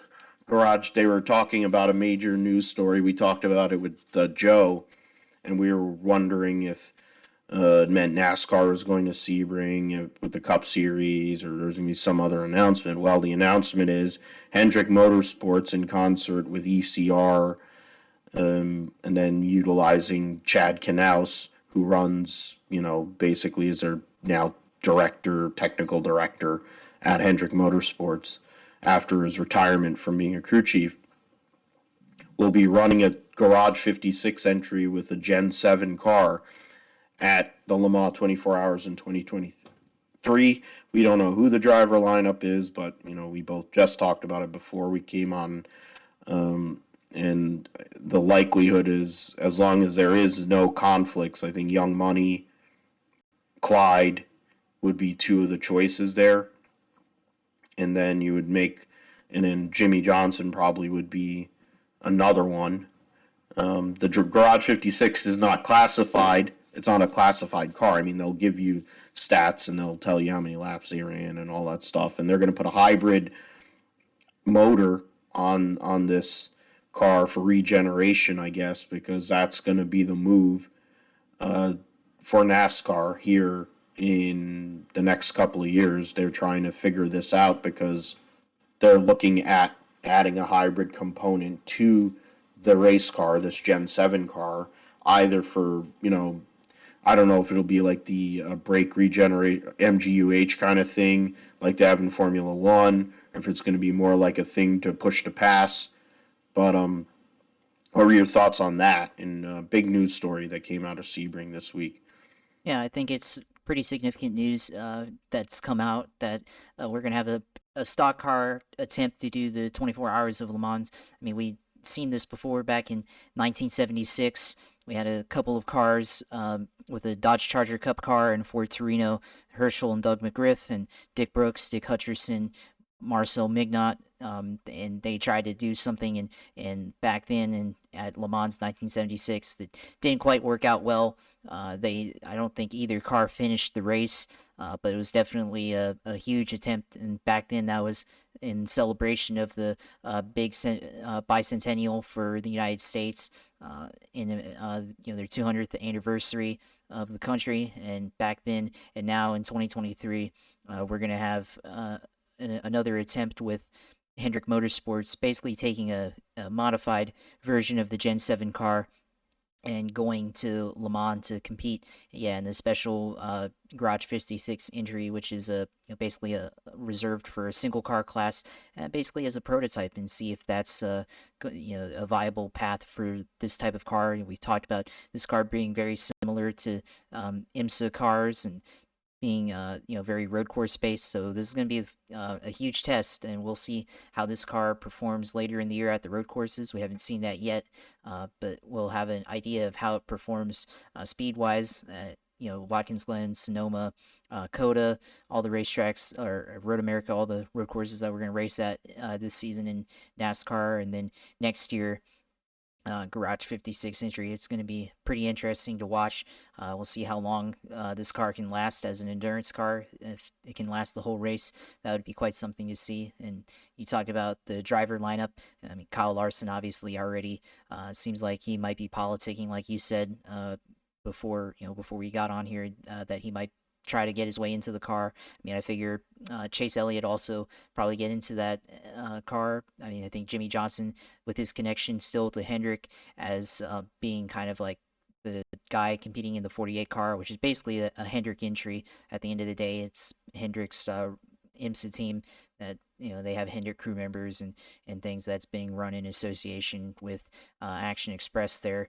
So figure with Chad Knaus kind of running that, they'll probably use a lot of the same crew to help prepare for that Garage 56 entry next year. So think you have three drivers, three pretty good solid road course drivers, and then sure there'll be a fourth driver, and they probably will just go in house with from the 48 car, I suppose, and be able to run with that, possibly Kamui Kobayashi or something like that if he decides to try to embark on this challenge. Of course, he already drives for Toyota Gazoo Racing in WECs, and this is also a WEC race, so we'll have to see if he decides to change entries just for that. But regardless of that, it definitely should be an exciting watch, seeing an American make like this and stock car class compete in the race for the first time in many years. So really exciting to see this, and looking forward as they continue to prepare all the news that we'll get and information that we'll get as they get closer to next year. Yeah, it's a concept. I mean, it's something that the hybrid component is something I'm interested in, how that'll work and how they'll deploy it, how it'll be packaged. Will it affect the car? Will it make it, they already have issues with packaging within the car and the heat in there. And then now you're going to be asking this car to run stints. They're going to have to build a different gas tank, I'm sure. They're going to have to do all kinds to make it run longer. The brakes, of course, are big, but having to do brake pad changes, things like that, it's going to be an interesting science experiment, I guess. Bringing it back old school to the 70s when you had the Junie Donlevy cars, as Josh talked about with Dick Brooks, and the McGriff family, of course, Herschel McGriff, the West Coast legend, taking a Dodge over there. You had the Greenwood Corvette, so you had some real extreme cars that ran in that time. Would I say that this car is extreme relative to some of the cars they are running there, like the hypercars with Toyota? Not exactly, but hey, I bet you there's going to be a lot more people paying attention to the 24 Hours of Le Mans over now, not only this coming year for this year, but next year, because a Chevy Camaro Gen 7 car is going to be there. Now they need to get the car together. They need to put all kinds of stuff in place, and they also need to get a driver lineup that people want to look at. That would be something. Now, will NASCAR actually take an off week that week or whatever, basically, to allow that to happen? That's to be determined. But, it sounds like between, Ben Kennedy and them, they're trying to go and get the schedule out much earlier than they have here in recent years. We'll see what happens with that, though. In regards to the we have other racing going on, of course. This weekend we have Formula One, of course, has come back. We talked about that, so now we'll have Formula 2 and Formula 3. We'll get into that here in a moment at Bahrain with qualifying the MotoGP after racing a couple weeks ago, Lusail. They'll be running in Indonesia in a street circuit with FP1. Saw Pol Espargaro lead practice over Miguel Oliveira, Marc Marquez, Franco Morbidelli, and Johan Zarco. So 2 Hondas, a KTM, a Yamaha, and a Ducati. Alex Espargaro on a Aprilia was 6th. Then a bunch of Ducatis, Joan Mir, former world champion, 10th. Defending world champion Fabio Quartararo in 16th. Got some of these other guys there. You got Remy Gardner, Alex Marquez. And then in FP2, saw Fabio Quartararo actually by 300ths of a second, 300ths, beat his teammate Franco Morbidelli in practice there. Zarco 3rd, Jorge Martin 4th, so Pramac Ducatis 3rd and 4th behind the factory Yamahas. And the winner at Qatar, Enea Bastianini, 5th. Jack Miller 6th on the factory Ducati. Then you have Alex Espargaro 7th on the Aprilia, the KTM Red Bull KTM teammates. Brad Binder and Miguel Oliveira 8th and 9th, and Alex Rins in 10th. Andrea Dovizioso showing some pace on the satellite Yamaha effort there. The Hondas did not do so well. Marc Marquez buried in 22nd in second practice there with Pecco Bagnaia in 21st, Joan Mir in 20th, Pol Espargaro in 19th. So interesting practices so far. We will see what goes on in regards to this race and this race weekend. We'll give you the results next week on the GSP. In practice 1 on Moto 2, Joe Roberts was 2nd and just behind, or he was a second behind, but he was behind Sam Lowes. Then you have Sean Dillon Kelly was 9th, so he's a rookie, of course. And Cameron Beaubier is 15th. So the 3 Americans there, different varying degrees of success or whatever. In practice 2, Cameron Beaubier was the best of the Americans. Jake Dixon, who had a good first practice, ended up having the fastest lap in the second practice. Lowe's was 3rd. Beaubier was 12th. Sean Dillon Kelly, or Joe Roberts 21st, and Sean Dillon Kelly was 27th. So we'll see what happens there. Then they'll be going to Argentina in a couple weeks' time, which will then be a bookend of back-to-back Argentina and Austin, which they've done repaving for at COTA for not only the MotoGP, but of course the for all the series, honestly, that are going to be racing there. We also have Formula 3 and Formula 1 and Formula... why did I do that? F1, yeah. So, Formula 2 and Formula 3. We'll focus on Formula 3 first because there are Americans in the field. Miney and Simmons received post-qualifying penalties. Cush Miney, Ayrton Simmons for So Miney was from the pit lane. Waveridge, Miney set to begin the feature race from third and from 10th. So Indian driver for MP Motorsport gets nailed there. Then in regards to Simmons, he drives for the Charouse team, and he was not. He had a bad qualifying session in both sessions, anyways. So that wasn't wasn't very promising anyway. In regards to what he was able to do there, qualifying results though for the drivers there. I'm trying to figure out, like, they're not showing.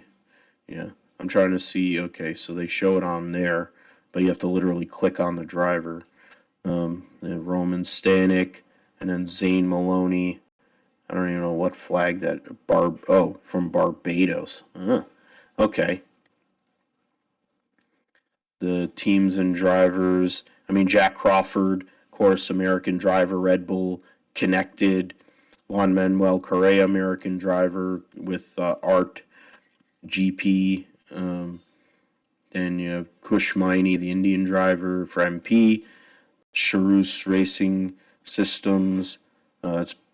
He's British. He just has the Ayrton name. Kalen Frederick, American driver for High Tech. Then you have another one. Hunter Yaney's driving for Campos. So that's another American driver. Cohen, looks like that's Israeli. Then he's British. So we have a few American drivers here in Formula 3. And of course, Jack Crawford is the most standout example for the number. But I talked about Miney. He got penalized. Maloney is 7th. Zach was 12th. There's some guys that struggled. Edgar, Leclerc, Collette, 3 guys that you would think would be up there. Struggled in qualifying there. I think they're working on the reverse grid. Kalen Frederick was 19th. Jack Crawford, 21st. Hunter Yaney, 26th. Oh, true. Yarno Truly's son's in this series. Wow. And then Juan Manuel Correa actually was the best of the Americans in 6th. So we'll get into all that, who did what in regards to the Formula 3 start of the season there. Formula 2, of course, also is there. All 3 series will be racing together at the same track this year after last year's kind of split deal. The things to look at, of course, Dennis Hauger and Jan de Ruvla are both Red Bull drivers. They'll be driving for Prema. Jack Doohan, the son of 5-time Grand Prix world champion Mick Doohan, he's qualified on pole for this weekend's first, or the feature race for Virtuosi. Liam Lawson and Red Bull driver and American driver Logan Sargent Williams connected for Carlin. A lot of these guys have a connection to some driver development program. George Clement Novalak, Frederick Vesti, Teo Pocher, Ollie Caldwell, Ralph Beauchamp. Iwasa is a Red Bull development driver. Roy Nassani and never will be. Marcus Armstrong, Yuri Vips, Red Bull. Jake Hughes, never heard of that guy. Amaury Cordial in Belgium. At Enzo Fittipaldi will be driving for Charouse. And then Trident, Vishore, and Callan Williams from Australia. So, thing to look at in regards to, of course, is Logan Sargent. What does he do in F2 after having to do a second season in F3 because he didn't have the funding after all of his teammates all got up there and a bunch of other people. Qualifying, saw Jack Doohan over Teo Pocher, Yuri Vips, Logan Sargent is fourth, Daruvula 7th, Lawson 6th, Hughes was 8th. I'm trying to look at some of these other people. Enzo Fittipaldi was 16th. Vesti struggled and starts 19th in the feature. Clement Novalak 18th, Ollie Caldwell. So Dennis Hauger buried as well. So that'll be interesting to see how that race goes. Doohan, of course, new to Formula 2, along with Logan Sargent, how they go and do their thing in their first races in that category. NHRA was at the Gator Nationals, and they had a historic victory in regards to for not only for Trip Tatum, who won his first career race in the Top Fuel category, but also Matt Hagan won for Tony Stewart Racing, as we mentioned. So Tony Stewart got a double. He won an NHRA, and he won, of course, with Chase Briscoe in his first Cup win. He became the 5th owner to win in both Cup and NHRA, and I was trying to remember them off the top of my head. Of course, Kenny Bernstein. King Kenny did it because he won in the Cup Series, one race with Brett Bodine. He won with other Ricky Rudd, and Ricky Rudd he won a bunch of races with. Then, of course, and then they had Joe Gibbs Racing when they got connected with Pontiac in the mid-90s. He won races in Pro Stock, Funny Car, and Top Fuel because he had Jim Yates, Cruz Pentragon, and Corey McLenithan, for Pro Stock, Funny Car, and Top Fuel back in the day. Tony's there now with his wife and Matt Hagan, wife Leah, and then Matt Hagan there. Then you have the Raymond Beadle, who ran, of course, the Blue Max team, which, when you think about it, of course, he was a Funny Car champion, ran the cool Ford Mustangs, but then he also was team owner in Cup, and Rusty Wallace won his one Cup championship for Raymond Beadle in the Blue Max team in the Kodiak Pontiac number 27. That's 4, and then I swear I remembered who the 5th one was, but I'm trying to. I'm probably failing to remember what it is, but I thought I figured it out, but it's my fault. I did. Stewart was a 5th. Oh, okay, Jack Roush. That's what it was. Yeah, Jack Roush. I'm like, who else could it be? And then I'm like, oh, it's Jack Roush, because Jack Roush was a drag racer, and he actually drove, and then he got guys to drive his Fords in different, stock eliminator and whatever, what the precursor to Pro Stock, and his Fords won races back in the day. So before he became NASCAR and sports cars, he was a drag racer first, because of course he knew how to make great horsepower. So those are the 5 so far. I mean, who knows what may happen as we go along. Guys like Kurt Busch, of course, he's ran Pro Stock before, and he's somebody I think that's really never going to retire. So he may retire from Cup, but I don't think he's going to stop racing. I think he's going to want to race, and he's going to want to call races too. So who knows? See what happens with that. Trip Tatum won his first career Top Fuel race. Matt Hagan won there. I mean, Hagan beat Alexander. I'm trying to remember. Venables, Blake Alexander, who's driving the Jim Head car. Trip Tatum won, beating Doug Foley. So first final for both of them. Then Dallas Glenn, who's They're paying no swimmer, who won the fourth national event title of his career by beating his KB Racing teammate Kyle Koretsky. So that's after Elite has had a good start to the year, first two races. This past weekend's race was a KB Racing deal, and then you had Karen Stouffer, who had a record-breaking weekend to win her 11th national event. She's been around a long, long time in this class. So the first round, that's crazy. So they didn't even have qualifying. That's something. And Jerry Savoy Jerry Savoy owns that team too. So they, former champion in this class. And those Suzukis are really fast. So she beat Angie Smith to go and get the first win of the year for the pro stock motorcycle class.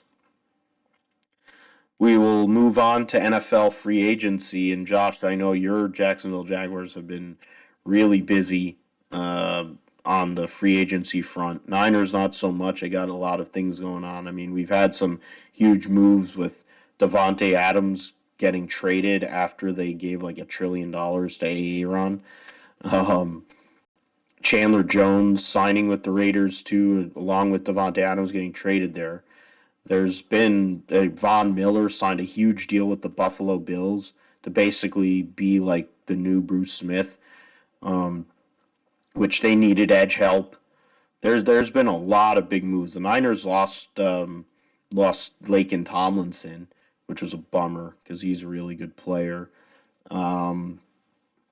There's a bunch of stuff, but how about your guys? How about your Jacksonville Jaguars and Trent Baalke and what they've been doing so far? Well, last year in free agency, we had Trent Baalke do value buyings or value signings, and it was pretty underwhelming. But this year, come right out of the gate, and they go on a spending spree. They picked up Christian Kirk from the Arizona Cardinals and basically gave him a deal that reset the wide receiver market, especially for a player of his caliber. He's more of a slot receiver than he is on the outside. That's something that the Jaguars really need is an outside receiver. They lose DJ Chark to the Detroit Lions, but I think Chark's probably better off on the Lions than he is on the Jags. But they get Christian Kirk, reset the market. They signed a bunch of players. They signed Brandon Scherf, the guard from the Washington football team, Washington Commanders, Washington Redskins, whatever. So he's a really good guard. Somebody that I think, in my mind, probably should have been signed a few years ago. I remember some Jaguars fans, reporters talking about he could be a potential target maybe like 2 or 3 seasons ago as somebody that they should pick up, and now they finally got him to be here in Jacksonville. So glad to see the offensive line being retooled. They put in Cam Robinson on the franchise tag, so he's going to return. So probably don't expect the Jaguars to draft Evan Neal with the first overall pick. It probably means that they're going to go defense with possibly Aiden Hutchinson. They are a bunch of other guys there. They signed a linebacker, defensive tackle. I mean, a lot of guys. I mean, to be honest, I actually don't even know their names or didn't know them beforehand, but now I do. They released Miles Jack. They signed Darius Williams, Jacksonville native, so he's going to be coming home to Duval to play for the Jags, his hometown team. They signed Zay Jones, Evan Ingram from tight end from the New York Giants, and the defensive tackle I mentioned earlier. His name's Foley Fatuske. So I mean, he's got fat in his name, so he's probably going to be good. And then they signed Foy Olukun from the Atlanta Falcons. So huge makeover here in free agency for the Jags. They know they got to load up. They got a lot of cap space, and they've got a young quarterback in Trevor Lawrence that they need him to get going. and so you got to put a super team around him. I mean, I wouldn't call this a super team, but it's definitely a huge spending spree. They were very active. Feels like for me, like 2015, 2016, 2017, when the Jags were winning the offseason and signing really good players in free agency, and then they would lose, well, except in 2017 when it finally all came together. So it's kind of got that vibe to it to me. Yeah, I'm not gonna get all hyped up about it though, just yet. I'm waiting until I see it on the field. I mean, that's kind of how I felt like in 15 and 16. I got hyped up for it, and then 17, I was like, whatever. Wait for the see how it is on field, and then they finally won games, and went on that playoff run. Should I still remember, being a part of that, and now kind of the same feeling here. Just gonna wait and see until the season, and we'll wait and get the uh, games if they win and everything. That's what I'm wanting to see at the end of the day. And then of course the draft coming up, and that a lot of these signings fill in positions of need, and now they can focus on outside receiver in the draft, defensive end in the draft. So I expect them to go defense first, probably with the first overall pick, getting Aiden Hutchinson. Probably more than likely they could trade down, but I expect them to try to get that player. And then in the second round with pick number 33, potentially getting a young outside receiver that can go win outside matchups and compete for balls from Trevor Lawrence against defenses that they're going to face this year in the NFL.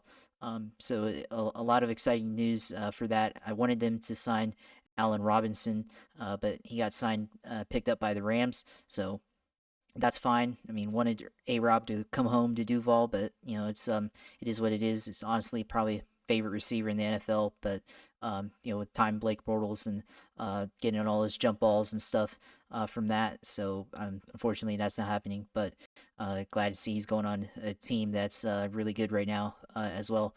And also another league news that's just came out not too long ago. Deshaun Watson. Deshaun Watson got signed or traded to the from the Houston Texans to the Cleveland Browns, and the Browns are going to give him a contract extension, a new deal, $184 million over the first 4 years of his contract, and it's getting a huge raise over the one that he had just had with the Texans. And then the Browns are probably going to be trading. Looks like they're going to have to shop Baker Mayfield. So it's going to be pretty exciting. 5 years, 230.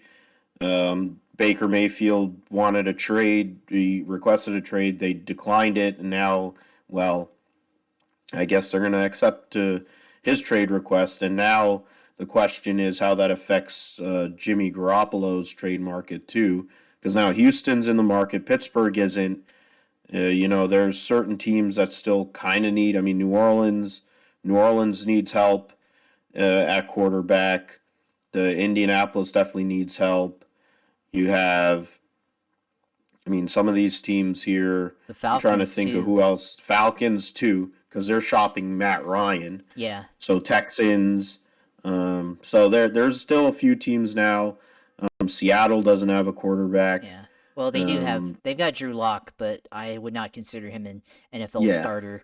But at least he's there. Maybe could potentially pick up or compete for the starting position there. But I would not consider him a long-term solution on that team as a starter. And then I think you also have the New Orleans Saints, who basically have nobody at quarterback. Well, they got Blake Bortles. Maybe he might come out and recoup his 2017 run, but that's asking a lot at this point. But Jimmy Garoppolo, I mean, if they decide to shop him around, I mean, there's a lot of teams that are hungry for a quarterback in this league.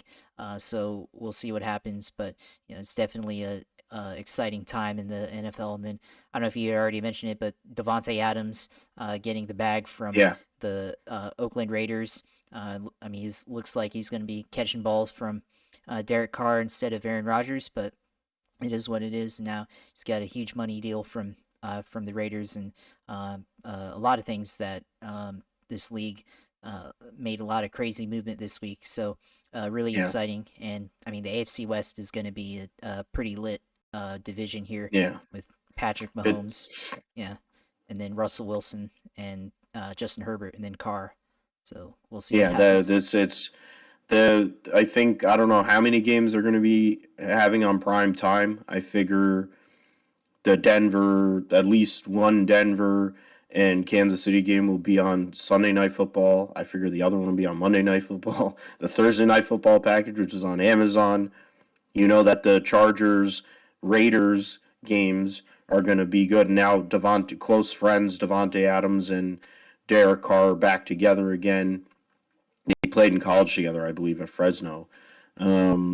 So you have Devontae Adams along with who's the tight end they have at Las Vegas? Darren Waller. Waller, yeah, Darren Waller, and then you have Hunter Renfro.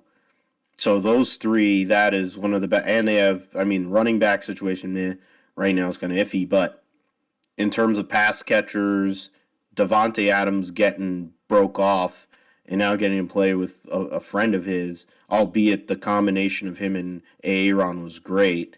That's going to be intriguing. There is a lot of that division is the most interesting division in the NFL now. Russell Wilson's trade to Denver being a big part of that, and then the young, of course, everybody talked about Kermit the Frog, and then Justin Herbert. I think so. That division is going to be interesting for sure. In regards to the 49ers, they lost Raheem Mostert.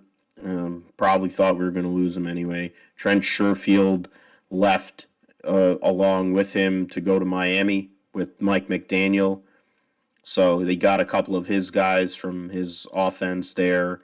So not shocking. Laken Tomlinson leaving was probably going to happen. So it's a bummer, but in the end, I think, what does it work out? The New York Jets broke him off, and so the New York Jets are trying to protect their quarterback. 3 years, $40 million. Zach Wilson was running for his life all year last year. I mean, the Jets were busy. They signed C.J. Uzomah from the Bengals, who was in the Super Bowl. You had DJ Reed from Seattle, Jordan Whitehead, formerly of Tampa. I mean, of course, Tampa got the biggest free agent news of anything because Tom Brady decided to come back. So now their situation looks a hell of a lot better than what it did a few weeks ago. The 49ers signed back a bunch of fill-in pieces, like depth guys. Oren Burks comes from the Packers. The two big signings they've had is Shavarius Ward at corner, and then they also signed Ray McLeod to be the returner. The special teams of the 49ers, especially in the return game, was god-awful. McLeod showed signs of taking steps forward at Pittsburgh. So how will he do in this new system, new team, new special teams coach and all that? Of course, we still have Robbie Gould waiting to see what they do with a punter because they need a punter. Wishnowsky fucking sucks. And then there's other places, of course, trying to solidify the back end, which has been an issue for years. Solidifying the interior, losing the right-hand guy to Trent Williams is tough, but you still have Alex Mack there. The right side has still kind of been weak. You want to solidify that offensive line, give Trey Lance that opportunity to have a clean pocket and be able to do whatever he has to do. They might have to find some different offensive linemen in a sense, not only just because of the Shanahan system, but for the way that Trey plays relative to Garoppolo. Now the Garoppolo market, it's a little more clear. There are teams that would be interested, and there's teams that are giving up a lot of capital. I don't think they need to give up as much capital theoretically to get Jimmy. I don't think a first-round draft pick is coming. At this point, I'm of the thinking that let's go get a second, a 2 and a 5. Say goodbye, Jimmy. Thank you for being a part of getting us back to being relevant, and move on. We're just delaying the inevitable because Trey is going to be starting on opening day this year. They have to. You give up 3 1s. The way he played against the Houston Texans, the way he's doing in practice, it sounds just like Patrick Mahomes. It sounds like other people that have been around over time. You can't leave your best players off the field. He's one of their best players. And guys like George Kittle want to, come back after a tough year. And then you have Debo, who's a freak. You have Brandon Ayuk, who is becoming a freak. Those 3 guys, along with this running game, I mean, come on. Nick Bosa is one of the best out there on defensive line, and this defensive line just kind of retools, and refills. We need somebody on the other side that can really take that pressure off Bosa and getting double teams. But we will see what happens. Draft is coming up next month, so they're going to have some stuff to do there. We will go to Josh's Sim segment. What's going on in the world of iRacing and other forms of racing that you're doing over there, man? Yeah, I mean, this week has been pretty chill week on iRacing. Been kind of busy with other stuff, but I did play last night and ran the Mazda Miata rookie class. It's a fun class. I mean, it's not a challenging car by any means, but it's a fun car to drive that you can drive pretty aggressively and be able to drive pretty hard. And we ran at the Tsukuba circuit which is the one of the circuits in Japan. It's also featured in Gran Turismo. That's one of the racetracks that they featured in that game for years. But ran that track last night and ended up winning. Made a lot of mistakes throughout the race. It was only a 15-lap event, but I had really good pace for the compared to the leaders, and I should have beat him by a couple seconds at least. But I kept making mistakes. In one of the turns, one of the hairpins, I kept hitting the curb and almost losing it for some reason because I was really trying to be able to get off the corner well and make up really good time. And I think I was just taking too much corner, but I managed to figure it out. I took the lead. Then coming to 2 to go, I lost the lead again. And then coming to the last lap on the front straight, I had a run, and well, not quite a run, but I knew I needed to send it into the corner, and got really aggressive and doored him into the corner. So I mean, he was already making his turn in, and I was snuck in right next to the door. So it's maybe a little bit uncharacteristic of me, but I really needed to win, really wanted it, so I had to do it. And I mean, it was no hard feelings or anything. The guy that I was racing against, he messaged me after and he said, "Hey, that was fun." So glad he took it like that. He understood. We're just having good hard racing. I didn't intentionally take him out or anything. I just got into his door in the first turn and then won on the last lap. So sometimes you got to do it. Sometimes you got to make the moves you got to make. You got to be able to be aggressive and take the opportunities and take advantage. So that's how it goes sometimes.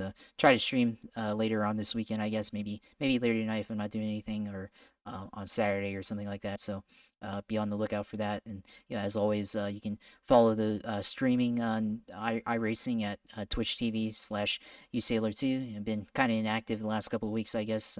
Been busy with life stuff and everything. So I'll try to get back on there this weekend if I can and go racing. So always love to be on iRacing. It's one of my favorite platforms to compete on and just get that racing fix, get that energy from racing and be able to compete with other people online and everything. And I did get a new graphics card for my computer, so getting a little bit better performance there, a little bit more consistent stability with frames and frame rates and all that. So and hopefully that improves when it comes time for big events like the Firecracker 400 or the Open Wheels 500, or even just the Daytona or Indy 500 that iRacing officially sanctions. So glad to be able to get that and everything. And so that's, I guess, that's all I have for the sim racing segment. So definitely let you know when I'm streaming.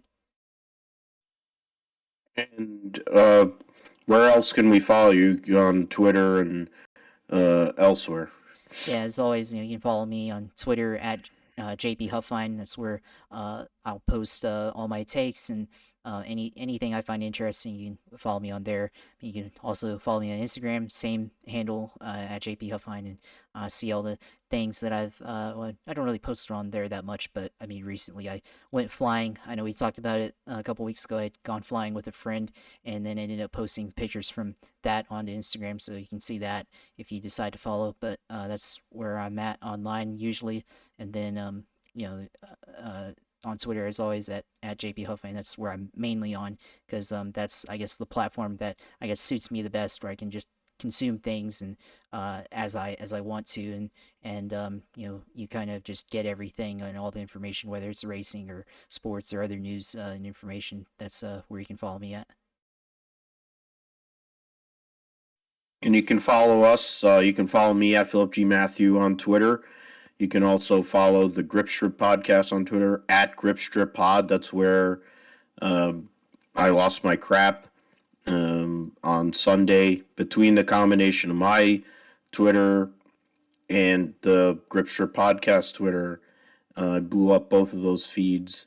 So if you want to laugh and see somebody lose their mind, that's a good feed from last week when Chase won his first Cup race. You can find the Grip Strip Podcast on Apple Podcasts, Amazon Music, Spotify, iHeartRadio, Stitcher, TuneIn, Pandora, et cetera, et cetera. Basically, anywhere you can find a podcast, you can find the Grip Strip Podcast. We're 105 episodes in. Episode 106 is going to be busy, recapping a lot of racing. The racing season is now fully back. I think we've got 2-wheel action, got 4-wheel action. We got it on pavement. We got it on dirt. I mean, I haven't even really mentioned Supercross, mainly because Eli Tomac is destroying. But whatever it is with football, got March Madness going on.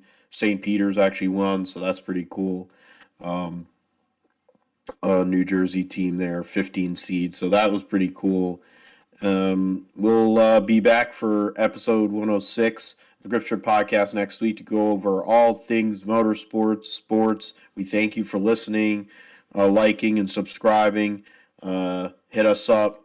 Give us the support. We appreciate you. Josh, I appreciate you as always. My co-host, Joe Passero, for his hit as well, with the deep NASCAR knowledge that he has and passion he has for the sport. That's what we're all about here, is passion and really talking about all these different series, because at the end of the day, you really aren't going to find this very many other places with the kind of knowledge that we have either. So one-stop shopping. Probably get more into the bowling. I didn't have a great week bowling this week, but my practice was way more prolific than my actual bowling. So I'll probably get no more details with that once get some new equipment. But we thank you for listening to Grip Strip Podcast. We hope you're all staying safe out there. Take care of yourself and one another, and we'll see you later.